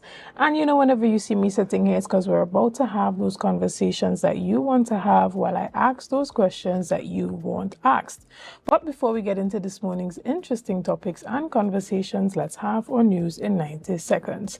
Opposition leader Penelope Beckles has condemned Prime Minister Kamala Prasad's support for the U.S. violent killing of drug traffickers, calling her words reckless, disgraceful, and inconsistent with her constitutional oath. Beckles demanded a retraction, warning that such rhetoric could endanger fisherfolk, offshore workers, and regional security. She criticized Prasad-Bissessa's reliance on WhatsApp messages to avoid scrutiny and questioned whether CARICOM was consulted, noting her history of sidelining regional input.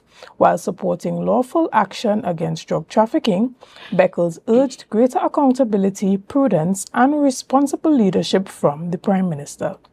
Additionally, the People's National Movement and the Tobago People's Party have announced plans to host public consultations on the proposed Stand Your Ground Defense and Defense of Property Bill 2025. PNM Chairman Marvin Gonzalez said the party is reviewing legal advice before moving to public forums, while the TPP's Tobago East MP David Thomas confirmed a session next week at the Shore Park complex. The controversial bill will remove the duty to retreat in self-defense, and this has sparked heated national debate. Finally, Amazon has launched operations in the Caribbean with the Dominican Republic as its new regional distribution hub, marked by the arrival of its first cargo flight on Thursday, utilizing key infrastructure such as the Hania ports and Las Americas International Airport.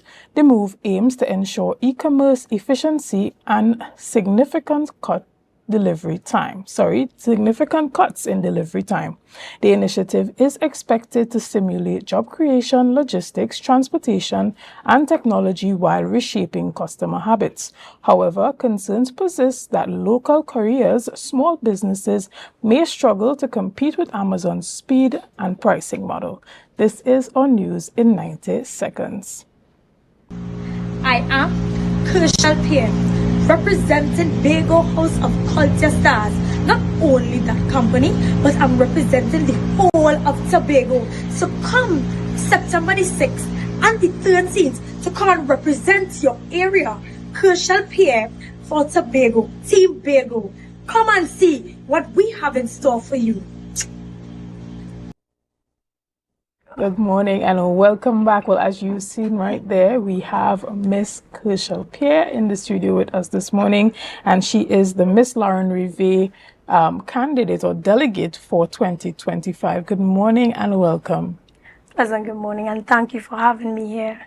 Right, excellent. And this morning she has accompanying her, no stranger to the set here on Tobago Update, Mr. Jesse Taylor, who's a cultural officer at the Division of Tourism. Good morning and welcome. Good morning. Thank you for having me, Mr. Now, we know that you are an integral part of Tobago's culture and a number of the cultural activities that happen here on the island. And this Miss Lauren Rivet representation of Tobago is, is like no other because, you have chosen your delegate and you're coming to the public, and, we have the beautiful Miss Pierre here in studio with us, and we know that you are working your magic on her.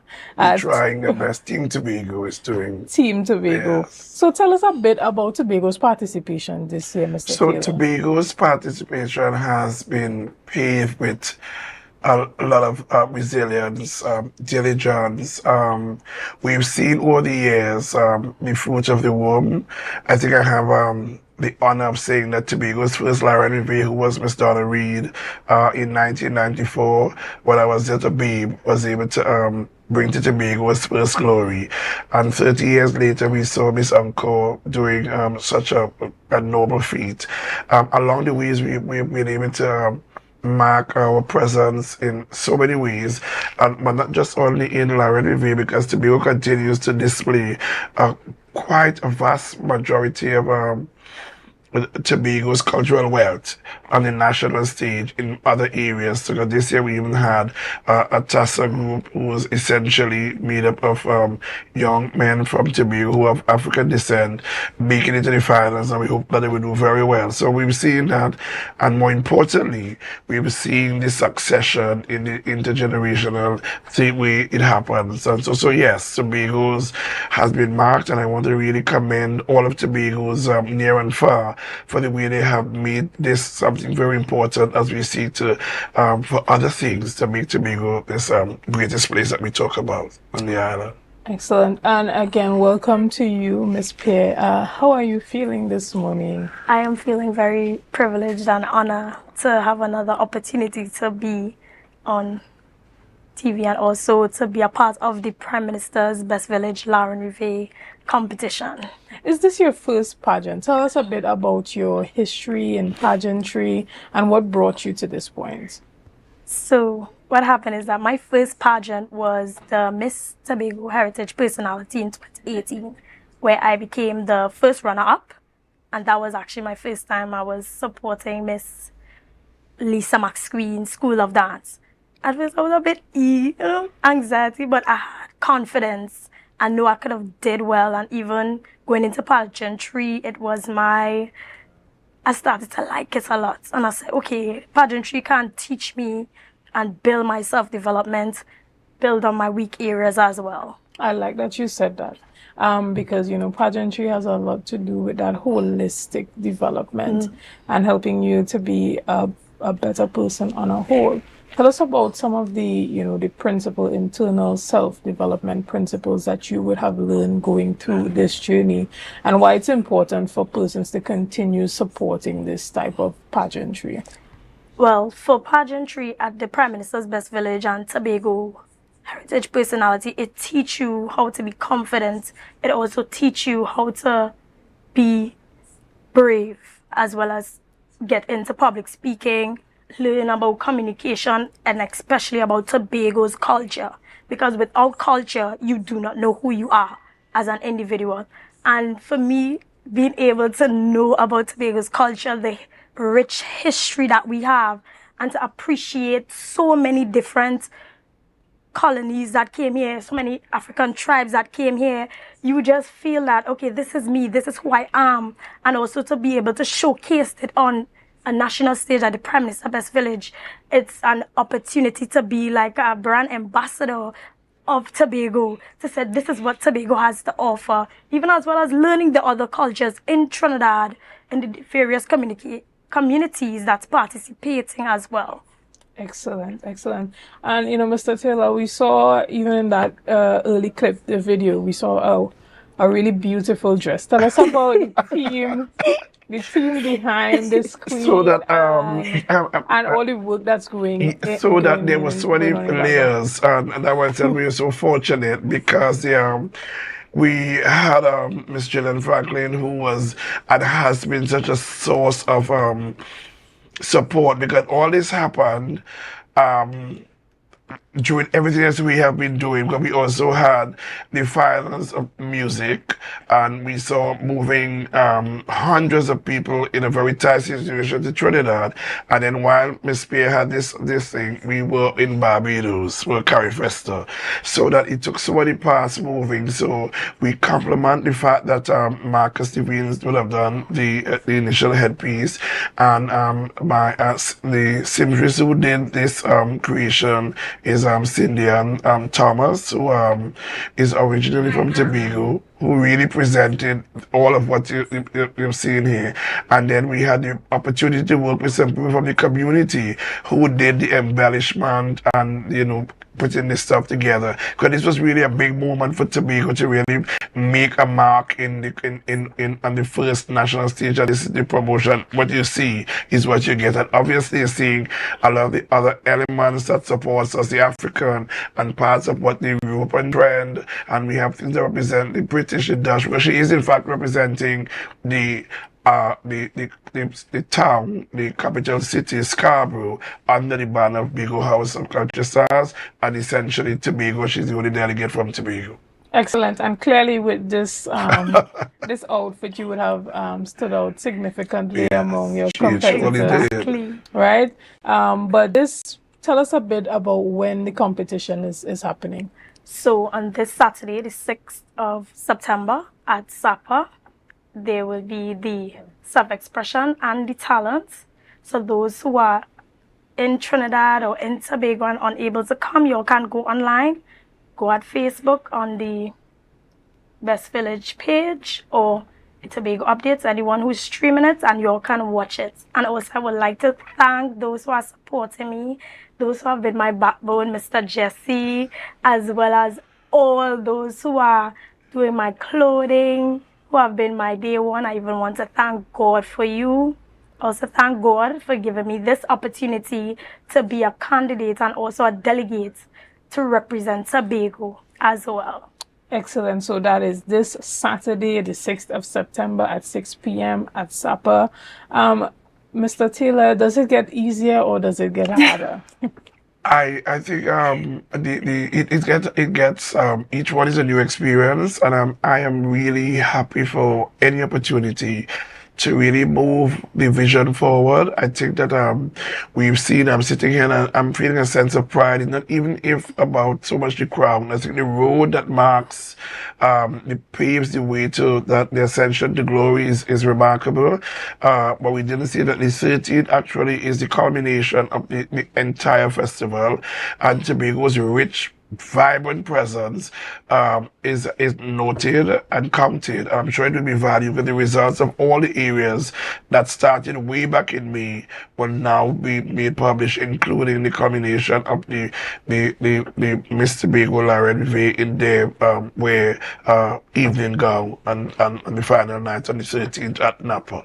Excellent. And even as we wrap up this morning's discussions, tell us about why this type of participation is important for Tobago and Tobago's tourism and cultural product. I see that because what it does, it really creates a basket of the old adage is that one cocoa full basket. I think that this allows us to continue to put into the basket those things that are essentially important for our preservation. It's important for the cultural ecology. It is important for an island that essentially is looking towards tourism and is very tourism based, and apart from the fact that we are very behind preservation, I think it is it is a road well traveled, and that it allows room for everyone who wants to get on board in whatever ways, and this is just one of the vehicles that is on the roadway to taking us to the pathway of excellence. And the division continues to mirror that in its vision, in its mandates, where we invest a lot into training and how we utilize those things. And right now we're getting ready to move into cruise ship, we're getting ready to move into October Carnival, and there's so many things that these things will find its space in. And it's not just, this one is where we can actually say, took this Tobago village to raise this young lady that you see here today, and she's not alone, and she represents 60,000 people strong. I'm telling to see something else, but I can't see it here. So it's just so much in it, and I really think that it's the embodiment of a lot of hard work, people, their dreams, their vision, and it's really a glorious thing to watch it bear fruit and to allow Tobago's presence to be felt well, good and hard on the world stage. Excellent. I want to thank you so much, Mr. Taylor, for continuing to support Tobago's culture, especially through your mentorship of these young women at the different pageantry levels on this island. And we're wishing you all the success, Miss Kershal Peer. Thank you so much. In the upcoming competition. And we are also saying thank you to your team and everybody that's supporting you, all your sponsors, everyone that's backing you in this competition. Guys, we're going to take a quick break right here, and we'll be back with much more conversation right after this. See you soon. To a brand new dawning as the passion start to rise, the energy fill the skies. I say the event of this century is here. AMPLIA. 100 years of excellence to honor the past and ignite the future. Saturday, September 30th at the Magdalena. The Centennial Gala, hosted by Bishop's High School Tobago. An all-inclusive evening of entertainment, culinary delights, and timeless vibes. And at midnight, raise your glass as we welcome the next 100 years. Limited early bird tickets, $750. Secure yours at islandetickets.com. An all-white affair. One night, one century, one legacy.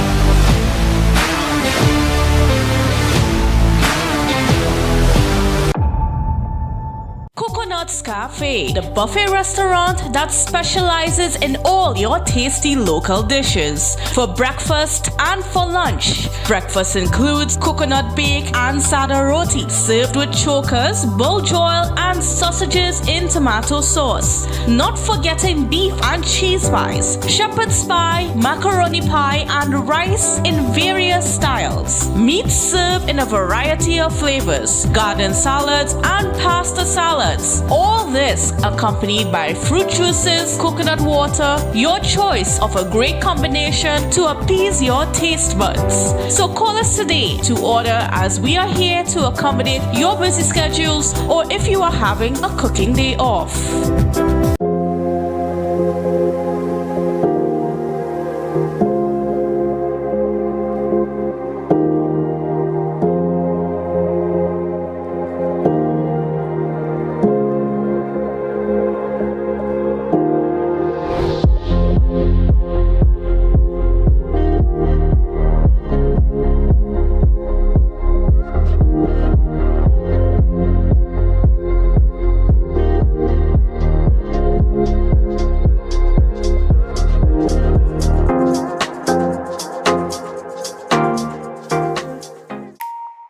Want to get better? Where to start? What kind of exercise to do?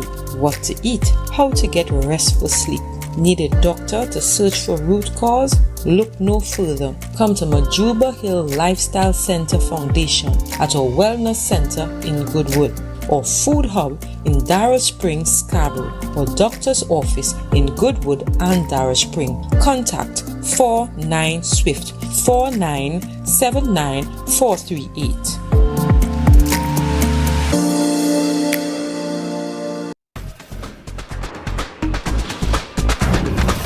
With Flow Business's new smart solutions, powered by super fast, reliable broadband, you'll feel like there are more versions of you working for you. From website design, development, and digital marketing to promote your business, 24/7 business class support to cloud solutions, security, and more. Multiply your growth today.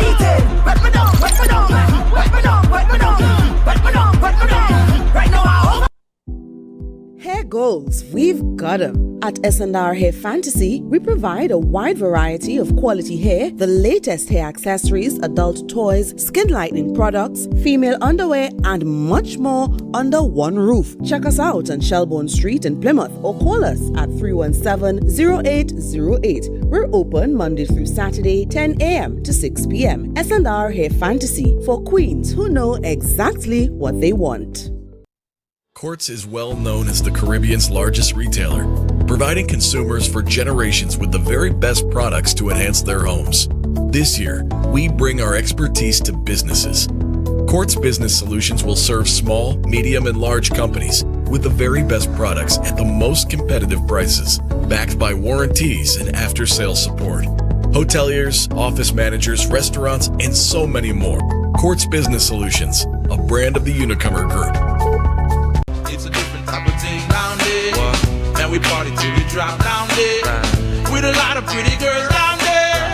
Down in Tobago.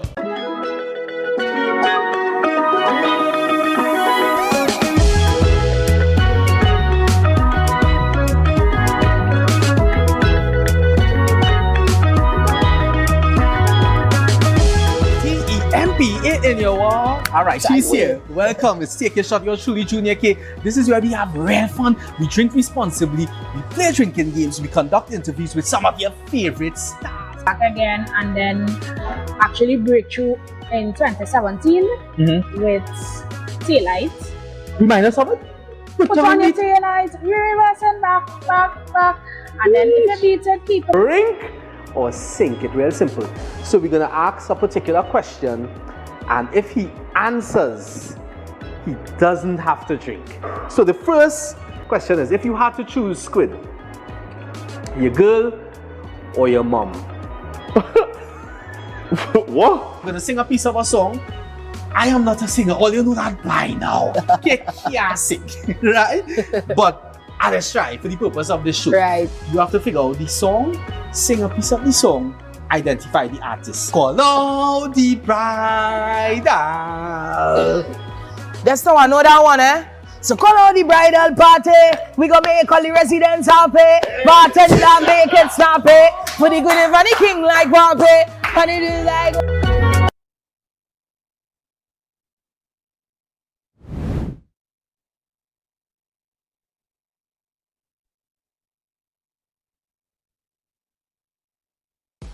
Tobago Updates Television recognizes women in business.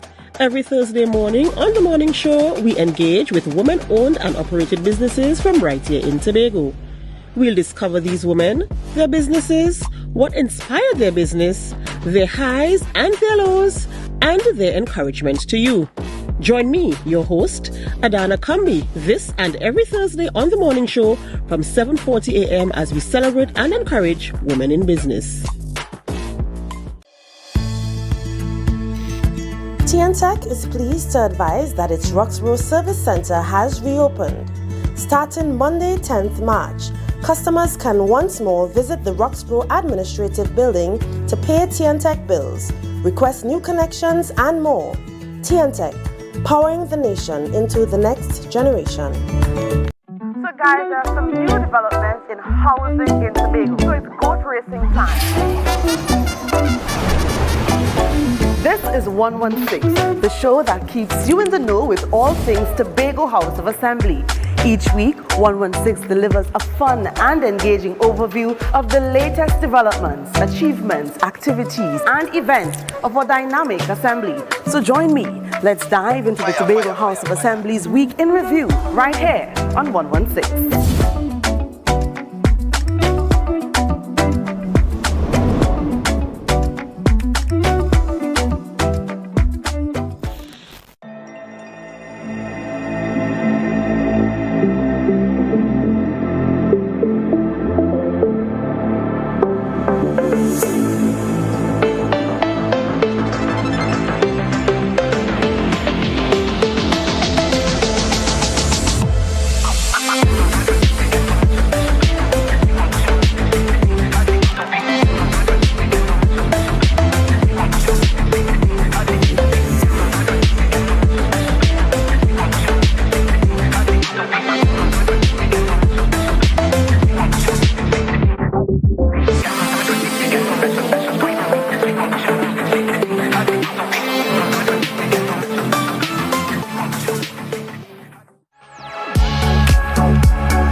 Welcome to Tobago Glass Supplies,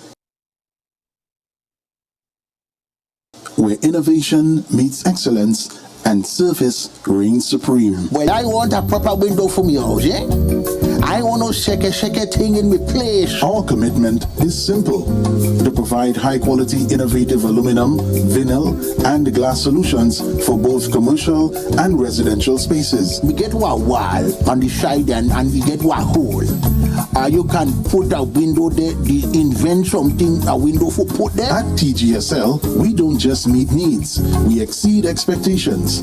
Our range includes the finest aluminum cladding options, setting new standards in durability and style. Well, me meet ya. Me don't know who I'm talking to, but I have my cousin Tufina tell me, for call all you go get proper thing for put there. Me don't know.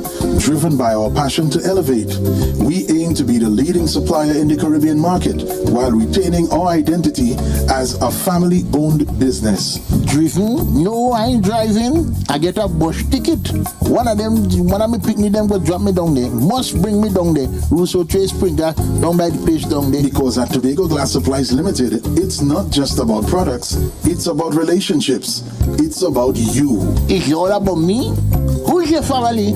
You know Edna and Dorka and them, you know them, but you resemble them Edward boy and them Edward people, them you. Tobago Glass Supplies, Russo Trade Spring Garden, telephone number 639-6266. Innovation, quality, service. That's Tobago Glass Supplies Limited.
As essentially the main catalyst which drove Frenzy Mass. I mean, all of us would have do a lot of things together, and this was just the next step, man. Evolution. We lime, we party. So why don't we take all of that and bring it into Tobago, into a form of mass where we could go on Gallivant and do the same thing where other people could see what we do it on a bigger stage. But at this point in time, I think Frenzy is important to me, so I decided to put some energies there. It's our first year Tobago Carnival. You know, we now partner with Iconic Mass, and it's our first time, so I felt like just see come and really stamp your name and make that presence from the mass side of things. So guys, if I Frenzy Mass, really excited for Tobago this year.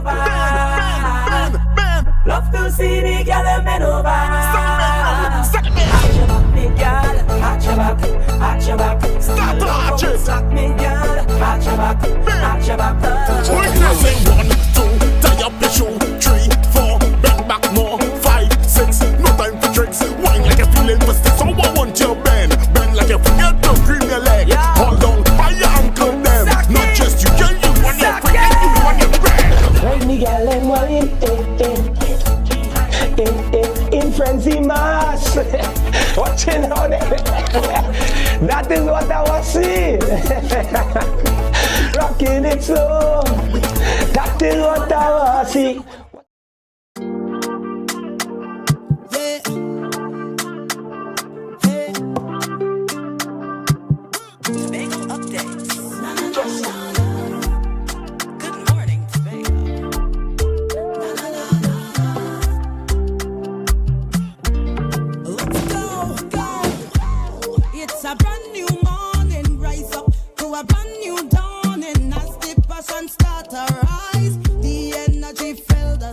Good morning and welcome back to Good Morning Tobago right here on Tobago Updates. Guys, welcome back. We're having so much conversations this morning, and this morning we are jumping straight ahead in our conversation with the boss lady herself. We're talking about Miss Zoisha Hackett, who is also Assemblyman Zoisha Hackett, and she is currently the Secretary for the Division of Education, Research and Technology. Good morning and welcome. Good morning, Miss Felix. Good morning, Tobago. Right. I mean, it's always a privilege to have you in studio with us to discuss a number of things. But we know right now we are in the height of the back to school. Yes. So now we have persons running around doing those last minute preparations to get their kids ready back out. And, some students we see are already going out to the orientation days. So all orientation processes were completed yesterday. Last 2 schools, Bishop's High School and Signal Hill. So all excellent. And we have those students that also have that bit of anxiety about going out to a new school, going out to a new class. So talk to us a bit about this reintroduction to the school too. All right. So good morning again, Tobago. Academic year 2025-2026 is just a couple days away. We initially thought we were going to have a 7-week break, which would have been really different from the norm. And then Minister and I agreed that we really needed the 8 weeks break. And so yes, school is reopening next Monday. Very excited to get staff and students back out and for us to push for this 14-week term. It's the longest term of the academic year, and so we expect that a lot will be done as it relates to academics, extracurricular activities, and just getting our feet wet again in what it means to transform education here on the island of Tobago. And we see that the central government has now reintroduced one of its key policies, being the laptops for first formers. Yes. And there's a conversation surrounding, not just having the physical laptops, but having the infrastructure in place and the curriculum that is adjusted to the technology because of where the society is going in. Yes. Tell us about where Tobago stands in terms of that technological thrust towards, a new era in education. All right, well, you would know that the division was renamed with this administration, Education, Research and Technology. And so we have a Department of Technology, and for now, the focus is on a special purpose company, the Tobago Information Technology Limited, TITL, recently rebranded TITL. And so what we've done as a division is introduce a policy where all our technological procurement processes are handled by that special purpose company. And so we've also spent some time investing in upgrading in the infrastructure, connectivity issues we've had in particular schools. We've spent some time working on dealing with upgrades and even dealing with enhancing those rooms. The challenge we continue to have is putting the actual infrastructure into the classrooms.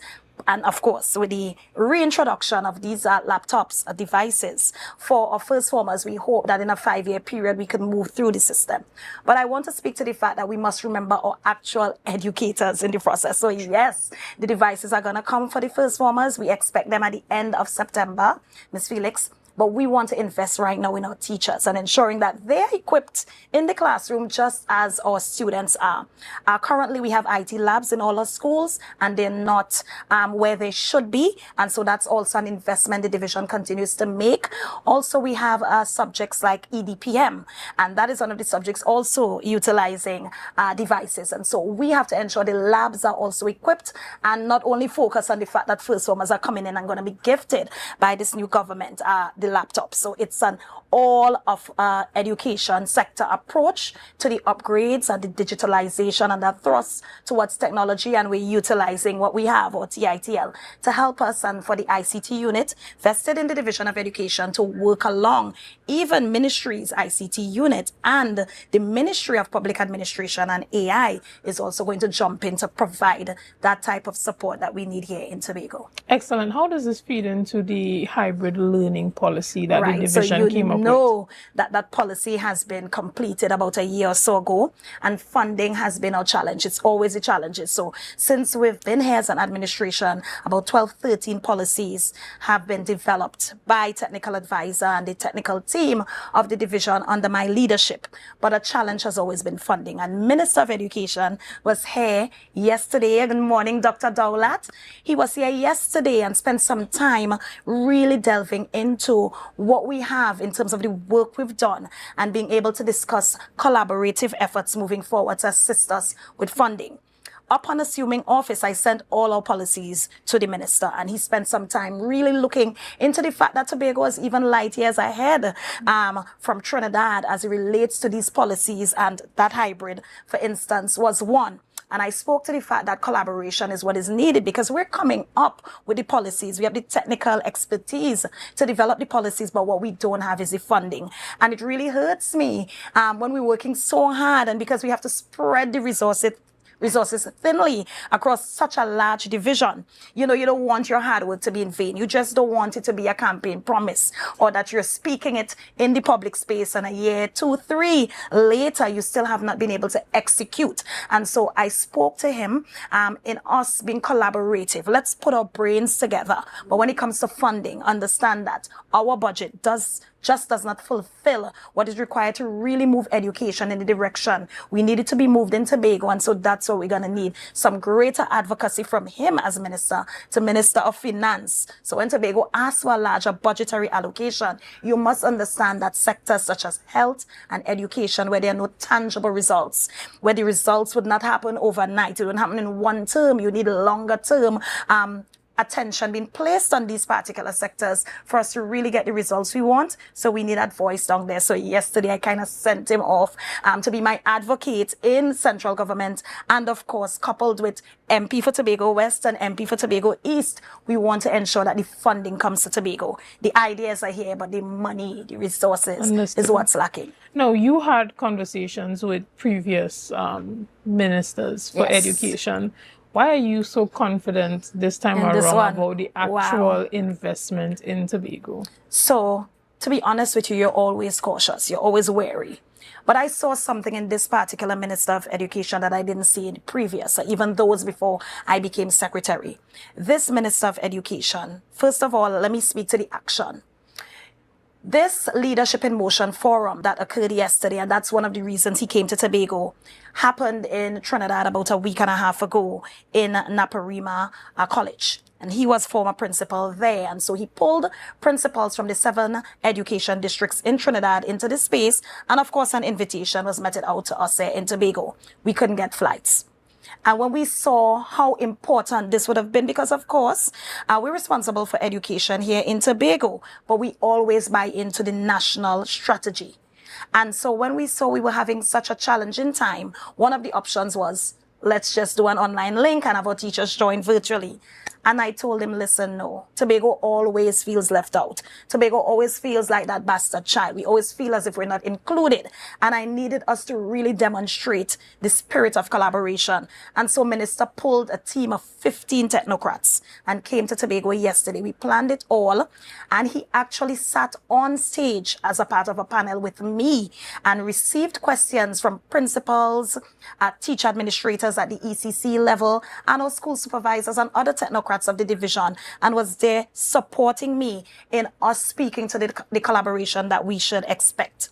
And I saw him utilizing best practices of him being a principal, speaking to the fact that he actually understands the concerns. And I've been seeing it over the last 4 or so months, him really being on the ground and being able to have direct interaction with the stakeholders of education because he's walked the path before.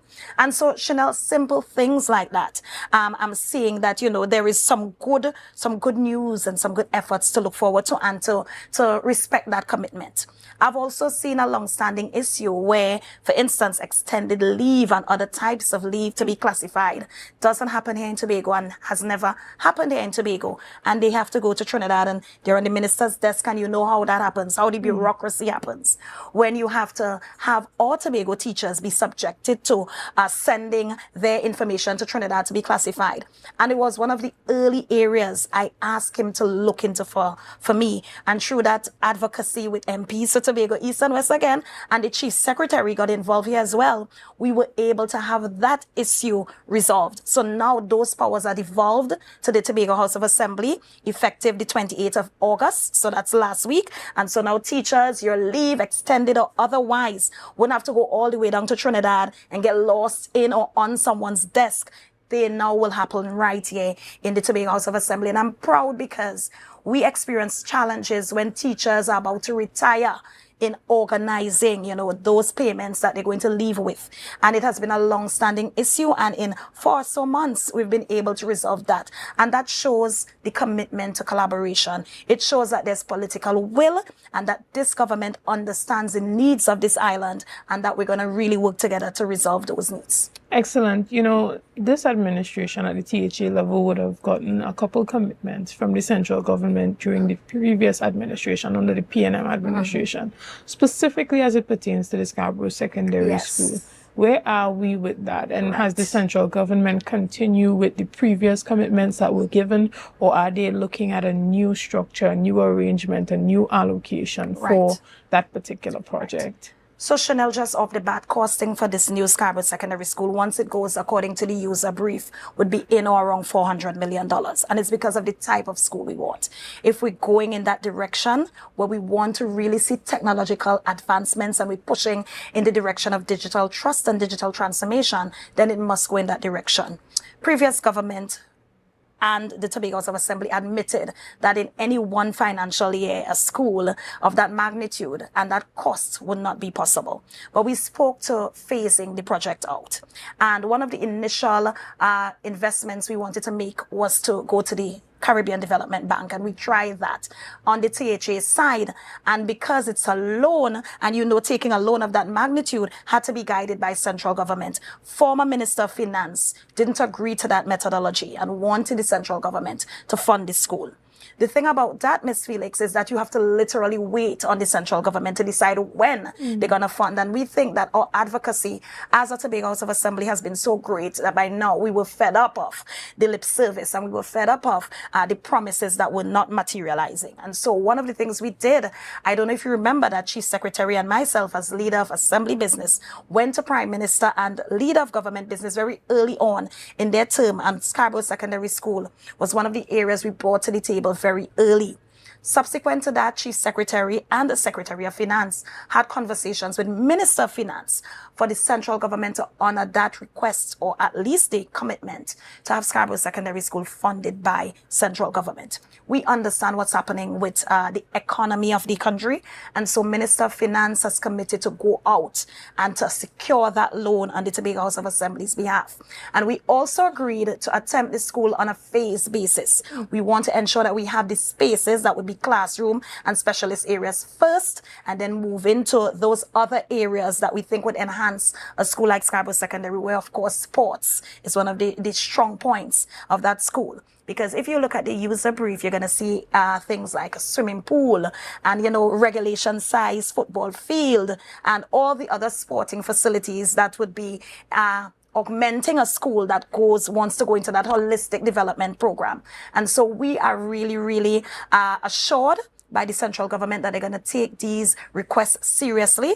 Minister visited current Scarborough Secondary there at Shaw Park and the proposed site for new Scarborough Secondary at Bacalet Park. And so what we have is them actually being on the ground and not just hearing about these things, you know, in a vacuum and not actually coming to see what the challenges are. And when Minister saw, you know, the type of infrastructural issues we have there, walls separating, how many times we had to bring that fence line in, movement, because there's some underground water there as well outside of the coastal erosion, you know, actually understanding the need. And it's not just us feeling for a luxury item or just us as an administration just wanting to do another developmental project. There's a real need.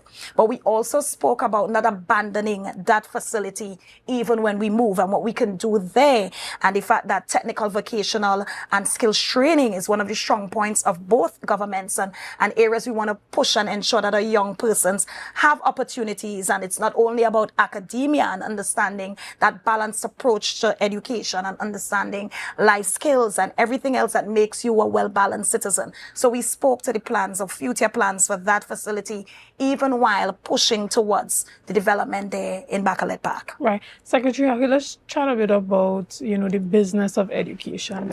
Because when you have a school that you're taking a loan to build, how are we going to find a way to, you know, generate revenue surrounding that school? Because when you talk about a school that has a swimming pool, basketball courts, football fields, you know, I am thinking about everyone wanting to send their children there. That is one of the things we're worried about. And so even in the conversation of us building out that smart school, we have to ensure that all the other 8 secondary schools has a particular magnet, a particular pull. So we don't have everybody wanting to go to the newest physical infrastructure. Right. But when you spoke to the business I automatically, my mind just ran on the Alumni Association. And big up Mr. Kevin McKenna and team one time. I know he's going to tease me for this, but they have a very strong Alumni Association and they have a very robust and active PTA. I must commend that element of support, and it's not just the school and the division managing what happens there. And so I'm not worried at all. I already know the Alumni Association has been thinking about areas they can monetize their plant, and so we won't have challenges. And of course, the division is always open and welcome to ideas. And because it's a government school, the Division of Education will also have some responsibility on how we find ways to ensure that there's some return on the investment that we're going to make there. And you're right, because you don't want a school that once it's not active school, the active school day, it's shut up, and that investment is not materializing on what we can get back from it. And so one of the areas we want to be able to project, and not only with Scarborough Sec, but the other schools, even primary schools, is find ways to open up your doors to the public so you can make some income and you can help the division to be able to, assist you with the resources you so require. And so we're not worried about that at all. The support is already there because they have some stakeholders, internal stakeholders that are very serious about ensuring that they raise funds and they have autonomy in assisting the division to manage that school. So are we looking at moving from a Scarborough Secondary School to a Scarborough Secondary College? Oh, wow. So that concept is one we can think about, but we don't want the school to be what a typical secondary school looks like. And so however we rename the school, and I'm not speaking about location, because one of the reasons we try to remain in this space is because the school, 1961 was the opening day of that school. And so the school is a year older than this country is. And so we want to maintain the name. When my father went to the school, it was called Scarborough Secondary School. It was 5 years. Then it transitioned to Scarborough Junior Secondary School, and now it has retained the Scarborough Secondary School name. And so branding is important. So changing the name would have to also be a conversation. But I think more than a name is what you do on the plant. And so we can build out a specific curriculum, as we're trying to do, as I am on the topic one time, as we're trying to do at the Mason Hall Secondary School, and we can speak to that a bit later on. But we want to ensure that every Tobagonian child that transitions from primary to secondary feels confident enough entering any of our 9 secondary schools. And although you have that choice, first, second, third, fourth, when you're approaching the SEA exam, we don't want a scenario where parents are up to the very last minute trying to get a transfer out because they believe a particular school is lesser than another. We have 9 schools. The division places the same emphasis on all 9. There's stigmas attached to particular schools. But I've seen over the years where the school that was least wanted, the school that parents opted for at the bottom of what we would call that list, have now moved up. And it's because mindsets have shifted. Students remained in the school and they were able to excel there. And so now, every now and again, you have another school pulling up the rear. And we don't want to continue having to face off with parents in terms of them advocating strongly for their child to be moved from one school to another because they believe they're not getting the same level of education at that particular school. So while we're moving forward with this new pilot of a smart school for Scarborough Sec, we're also reimagining what we do at the other 8. We have one that is going to be 100 years old in a couple of days, right? And then we have a few that in 21 years, they just came on the scene. The Goodwood, the Speyside, the Mason Hall, and the Pentecostal Light and Life. But all 9 schools are the responsibility of the Division of Education, and we're going to continue placing the resources as equitably as we can to ensure that any Tobago child feels comfortable in the school he or she is assigned to. Excellent. Yes. Guys, we're going to take a quick break right here, and we'll be back with much more conversation right after this. See you soon.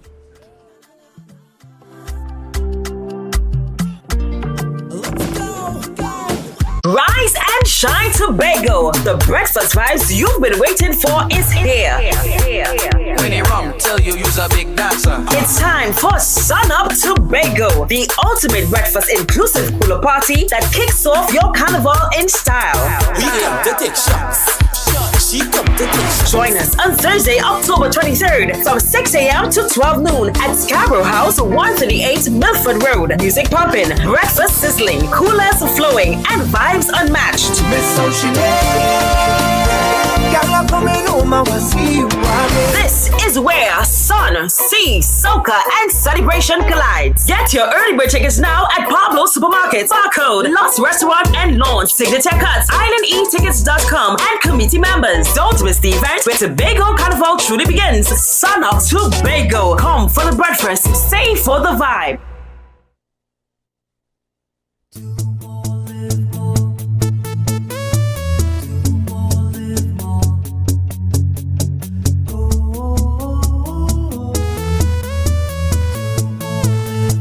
This is how it's gonna go. They better look up and low, 'cause this is your show, and everybody's gonna know. Say it to them once again. They better look up and low. This is your show, and everybody's gonna know. That's how it's gonna go. They better look up below, 'cause this is your show.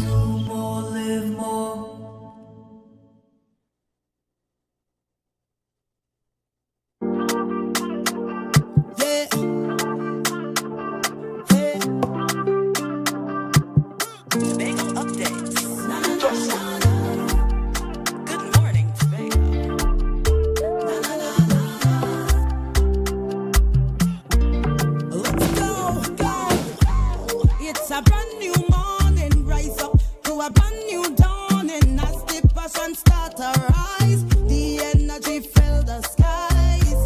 I say thanks for favor to wake up and hear me neighbor. 60,000 people strong, and the vibes is never wrong. Good morning and welcome back. Welcome back to Tobago Updates. Guys, we have been having a really interesting conversation with the Secretary for Education, Research and Technology, Assemblyman Zoisha Hackett. Welcome back. Thank you. Now, we've seen an issue that took place, I believe it's over the last couple of weeks, where there was some late payments for that August salary for teachers. Tell us a bit about that. This has been causing a bit of a not only teachers, even Secretary of Education receives salary late.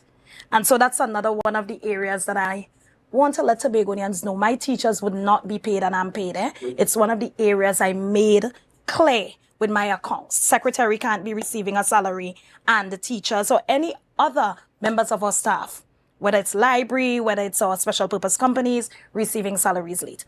So Chanel, this is where management comes in. We are in a building that is, for want of a better term, not the best as it relates to the infrastructure. And we have been coping. And it's because you always have to select what you prioritize in a division as large as mine.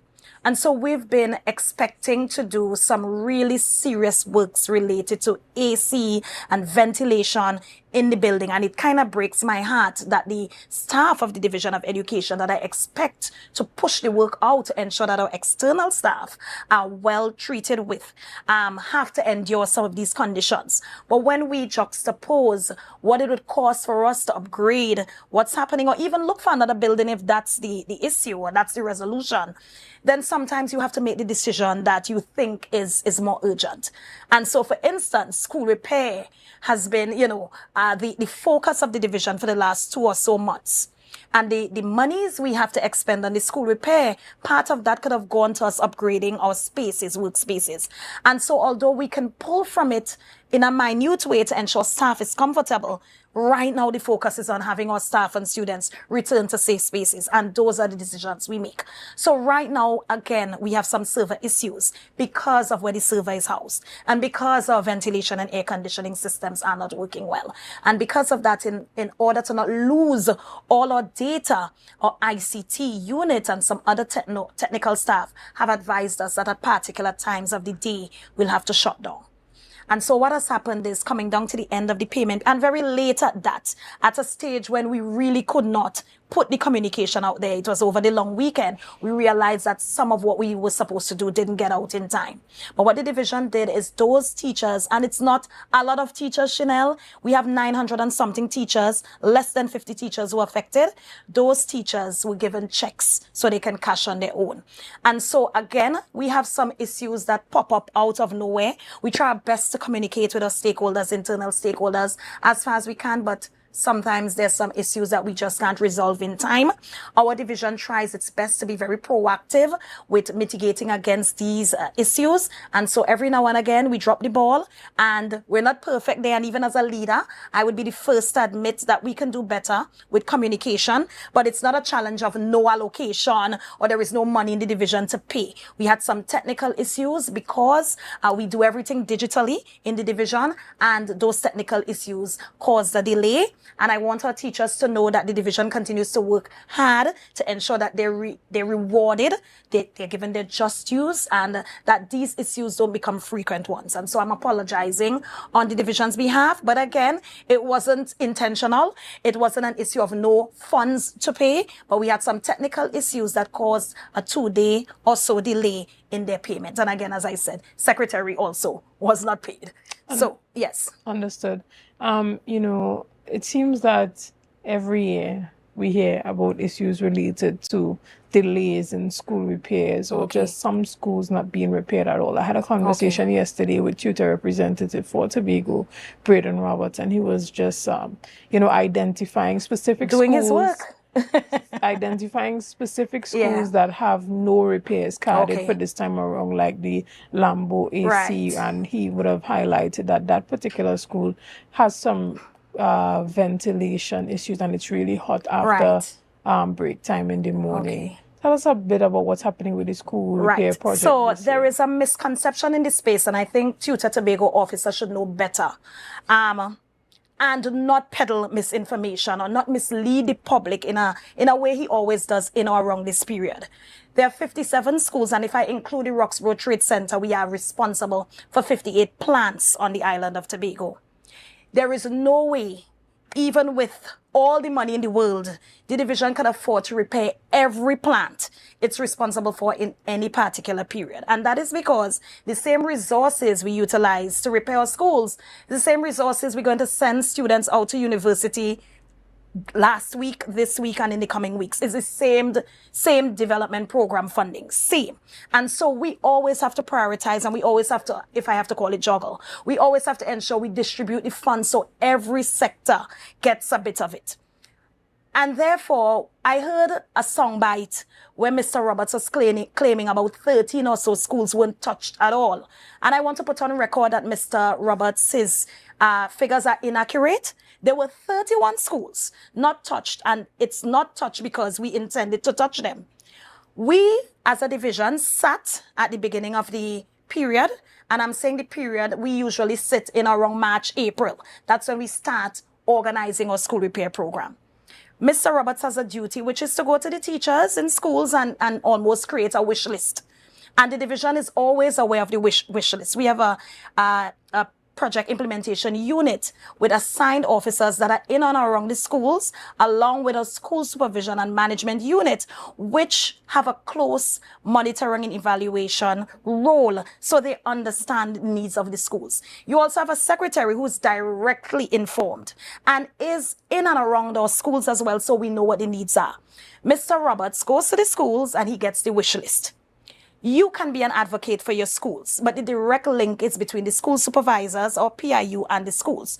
So I can say I want 10 things, and I'm speaking about what I want as a particular school, not really taking into account what other schools need and if their needs are more critical than mine. And so having that list is okay. But the division sits with our project manager in this regard. For the school repair program, it's EID cut. And our PIU with the school supervisors, and we prioritize. So you may want to change the color of your wall, but another school needs a roof repaired, or the sewer needs to be upgraded. The division has to make that decision, and that's where leadership comes in. You have to make a decision based on the funding you have available. Ms. Felix, by the time we were finished with that process, really and truly, the budget of the school repair program should have been $45 million. If we have to spend $45 million on school repair, it means no other teacher can receive a gratuity or increment for the year. It means no university students can go off to university. It means we have no netball program, no football program, nothing else but school repair. And so as secretary, I have to lead my division and I have to ensure that we touch every area to ensure that we remain up and open for business. And so I believe that Mr. Roberts, in an effort to, I guess, be that strong union leader, does what he has to do. But I have to do what I have to do, Miss Felix. And so at the onset, we expressed that we were only touching 26 schools. 26 schools, 45 packages. We also decided, upon the advice of the Secretary of Finance, that we can do a phase 2. And what phase 2 means is, you do or treat with the schools that must absolutely have some interventions before the 8th of September. They can't open if you don't have these interventions. But you ensure that you continue repairing the schools as we always do throughout the academic year. And another thing I want to put on record is the fact that the division doesn't only repair schools July, August. As a matter of fact, if that was the case, we'd have some schools in rubbles right now. The division, as a matter of fact, spends more money in the academic year treating with refurbishments and upgrades and maintenance than it actually does in the school repair. And so let me give you some figures. In any particular school repair program, we have an estimated budget of around 20 million. There was one year where we went to about 42 million, and that was that year coming out of the 2-year closure for COVID. And we are still paying for some of the repairs we did in that period. But it was extremely important because a lot of our schools were not touched in that 2 years and was in such a state of disrepair. To have them reopened for April 2022, we had to make that investment. But I feel a sense of fear-mongering and more or less creating or sowing seeds of doubt coming out of tutor who should know better because they sit with us at the Division of Education. They're part of the decision-making processes. Mr. Roberts is so much in the division. Sometimes I wonder if, he's actually one of our members of staff, and he sits and have these really constructive conversations with us, sits at the table, has statutory meetings with the administrator, and I have an open door policy with Mr. Roberts as well. So when I see a week or two before schools open, he does his usual, activity of fear-mongering and going into the space, 13 schools weren't touched. More than 13 schools weren't touched because we intentionally choose the schools that we deem to be very important or high priority areas that must be treated with before schools return. With almost 800 schools in Trinidad, they only touched about two high up, right? And they would never have the resources, Ministry of Education that is, to treat with all 800 schools. And in the same regard, with 58 plants under purview, we'll never have, and through selective priority and strategizing on those that need to be dealt with urgently, we'll always have a case of some not being touched. They'll be deep cleaned. We'll ensure that the furniture is out, the cleaners are on the plant, ensure that they have the resources required, but we may not be able to give you all that's required. And let's speak to Lambo Anglican. We need to have a conversation about what it means to be government assisted and government schools. We have 34 primary schools in Tobago and 13 are government primary schools, and they actually say government on them. And all the others are denominational. So the Anglican board has 12, the Methodist board has 6, Pentecostal board has 1 primary, and the Roman Catholic board has 2. There are 4 Seventh-day Adventist schools, but they are private, so they're not assisted by us. The secondary school, Harmon School of SDA is, but not the primary. And so we have a concordat, and we'll have to have a conversation one day about what the concordat really means and what it means to be government assisted. Notwithstanding, this Tobago House of Assembly has taken 100% responsibility, which it's not legally responsible for. 100% responsibility of all 34 primary schools on the island. And what we have been doing is trying to upgrade, because one of the major issues with our schools is the electricity, the load is not where it needs to be. And so Lambo Anglican, I saw that as a school being featured. If you have to ask me which school I get the most complaints about heat and ventilation, it would be Lambo Anglican. And if you're not familiar with Lambo Anglican, you may be surprised because you know that's a school very close to the sea. And you actually expect that school to be properly ventilated. All right. But what's happening with Lambo Anglican is the location. So it's a school on the coast, but how it's built, the layout and the logistics doesn't augur well in terms of ventilation. But guess what's happening at Lambo Anglican before we can even discuss AC? Lambo Anglican does not have the correct load to facilitate air conditioning. And so what we did as a division is decided this is the year we're going to invest heavily in upgrading Lambo Anglican so we can have a school where now we can have the air conditioning in. Mr. Roberts must be aware of that. And so it's not just about AC. How do we get the ACs installed without the right load? And that is the investment we made this year and will continue to make until the end of September, upgrading Lambo Anglican's load. After that, the Division of Education will sit with the Anglican board and we can meet each other halfway. If the school requires 6 air conditioning units, the division, and I've already committed to it with my PIU, that was one of the conversations we had, we're going to ask the board to meet us halfway. Ask the Anglican board to meet us halfway. And if they can't, we incrementally give the school all it requires. But I use that school as an example to speak to the fact that you're in the public space, speaking about air conditioning and the school requesting it, which I absolutely agree with. But a school can't get to a state where it's fully air conditioned and it does not have the correct load and we have challenges. We don't want a fire in that school, right? And so with the aging infrastructure, there's several steps that we need to achieve before getting to a point where the school gets all that it requires. And so I will continue, as the leader I am, to advocate strongly for more resources here in Tobago to ensure that we can give the schools what they absolutely need. And it's not a want, it's not luxury. It's absolutely important that our teachers and our students are in comfortable learning environments. But Mr. Roberts, being at the table, must be able to go out into the public space and really speak to the facts and speak to what he knows is actually the intention of the division and not have people feeling very unsure about what's going to happen next Monday. And I want to, at this juncture, assure Tobago that all 58 of our plants will reopen on the 8th of September. We have agreed, as I said before, to only treat with 26 schools.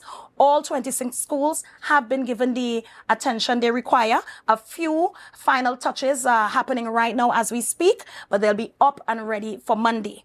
Further to that, we will embark on phase 2 of the school repair program as early as mid-September, and those works will occur on afternoons and on weekends. And I'm seeing Trinidad also doing the same external works that don't affect contact hours, and then we'll roll out anything else that would in December. And just as we've always done under my leadership, we continue routine maintenance, we continue addressing the issues throughout the academic year, and this July-August period should only be for areas we really could not touch because it would have affected contact hours. So the work continues at the Division of Education, Research and Technology. I want persons to be rest assured that we try our utmost best to utilize the limited funds afforded to us to really spread it across the board. Because again, Mr. Roberts should be one to come on this station, and he probably alluded to it a bit yesterday, but he didn't go all the way in, to speak to the fact that we have expended almost $170 million on gratuity payments and almost $90 million on increments since I became Secretary of Education. It's the largest payout of gratuity and increments in the history of the Tobago House of Assembly. And so while advocating for school repairs, you can't on the next end speak to the fact that we should have spent $40 million on the repairs, and then you're coming September morning to probably protest with your teachers, right? My teachers. To protest with my teachers, our teachers, that gratuity payments and increments are still there piling up. We have to be able to balance the scale. We have to be able to spread it equitably across such a large division and ensure all stakeholders, internal and external, are dealt with in the best way, in the fairest way. And as we hear Chanel, there's also another story in the space. I saw it this morning about our community impact auxiliary workers advocating for some payments that are owed to them as a part of this program. Again, I want to just tell Tobago, we have been trying our utmost best to ensure that we balance education on the island, and not only in our academic institutions, but also in these after-school programs, and ensuring that adult literacy and numeracy is restored, and ensuring that persons value the importance of that, because not everyone had the opportunities we had, Chanel, and not everyone had the capacity to take part in the formal education system as we know it, and to really benefit from it. And so as a responsible division under the leadership of our Chief Secretary, that was one of the mandates, and it actually became one of the 44 projects, that community impact program. And the program rolled out in or around the end of June, and we had 10 weeks of that program. And how that program is organized is the tutors, the cleaners, those who are part of the maintenance regime of that program, they are remunerated based on timesheets. It's not full-time employment. And so what happens is you go into a center at the end of the session and you clean up, and a timesheet is submitted to the division. Since that program has embarked, salaries have already been paid for the timesheets that came into the division. Whatever is outstanding is because we're tying up the timesheets. And the program ended mid-August. We're here, today is what? The 3rd, 4th of September. I'm trying to pull it together. The 4th of September. And if mid-August the program ended, the timesheets, which take a week or so to be pulled in, that's what the division is doing. The bureaucracy is happening right now.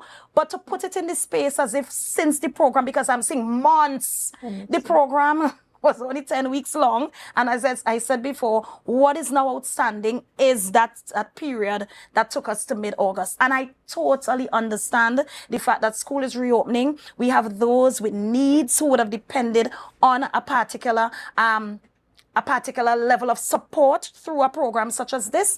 But the division has also, on the other end, expended almost $800,000 in providing support to the most needy amongst us. And even in such a program, those persons on the lower end of the economic scale, if I have to call it that, were also targeted. And so if you provide work to any Tobago House of Assembly entity or agency, you deserve pay. And you deserve timely pay at that.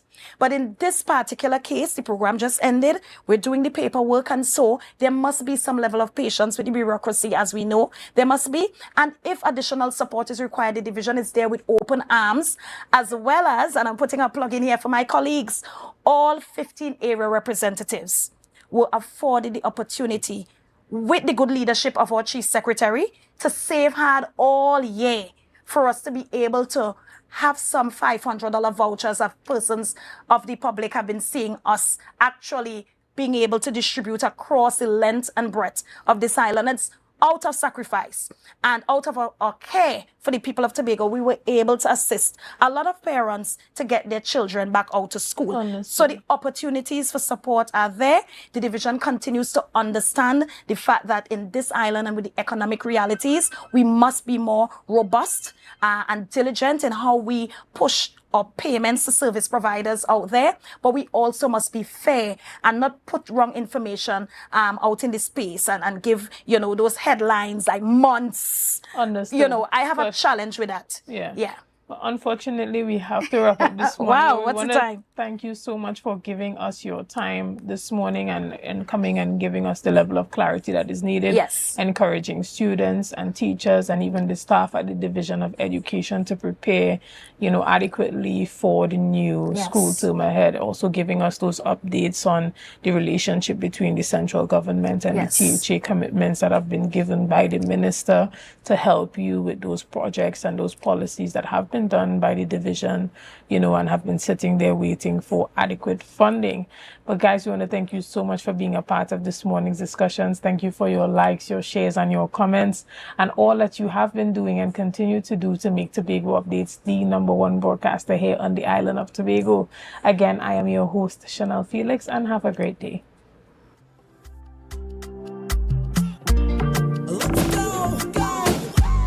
It's a brand new morning, rise up to a brand new dawning. As the passion start to rise, the energy fill the skies. I say thanks a favor to wake up and hear me neighbor. 60,000 people strong.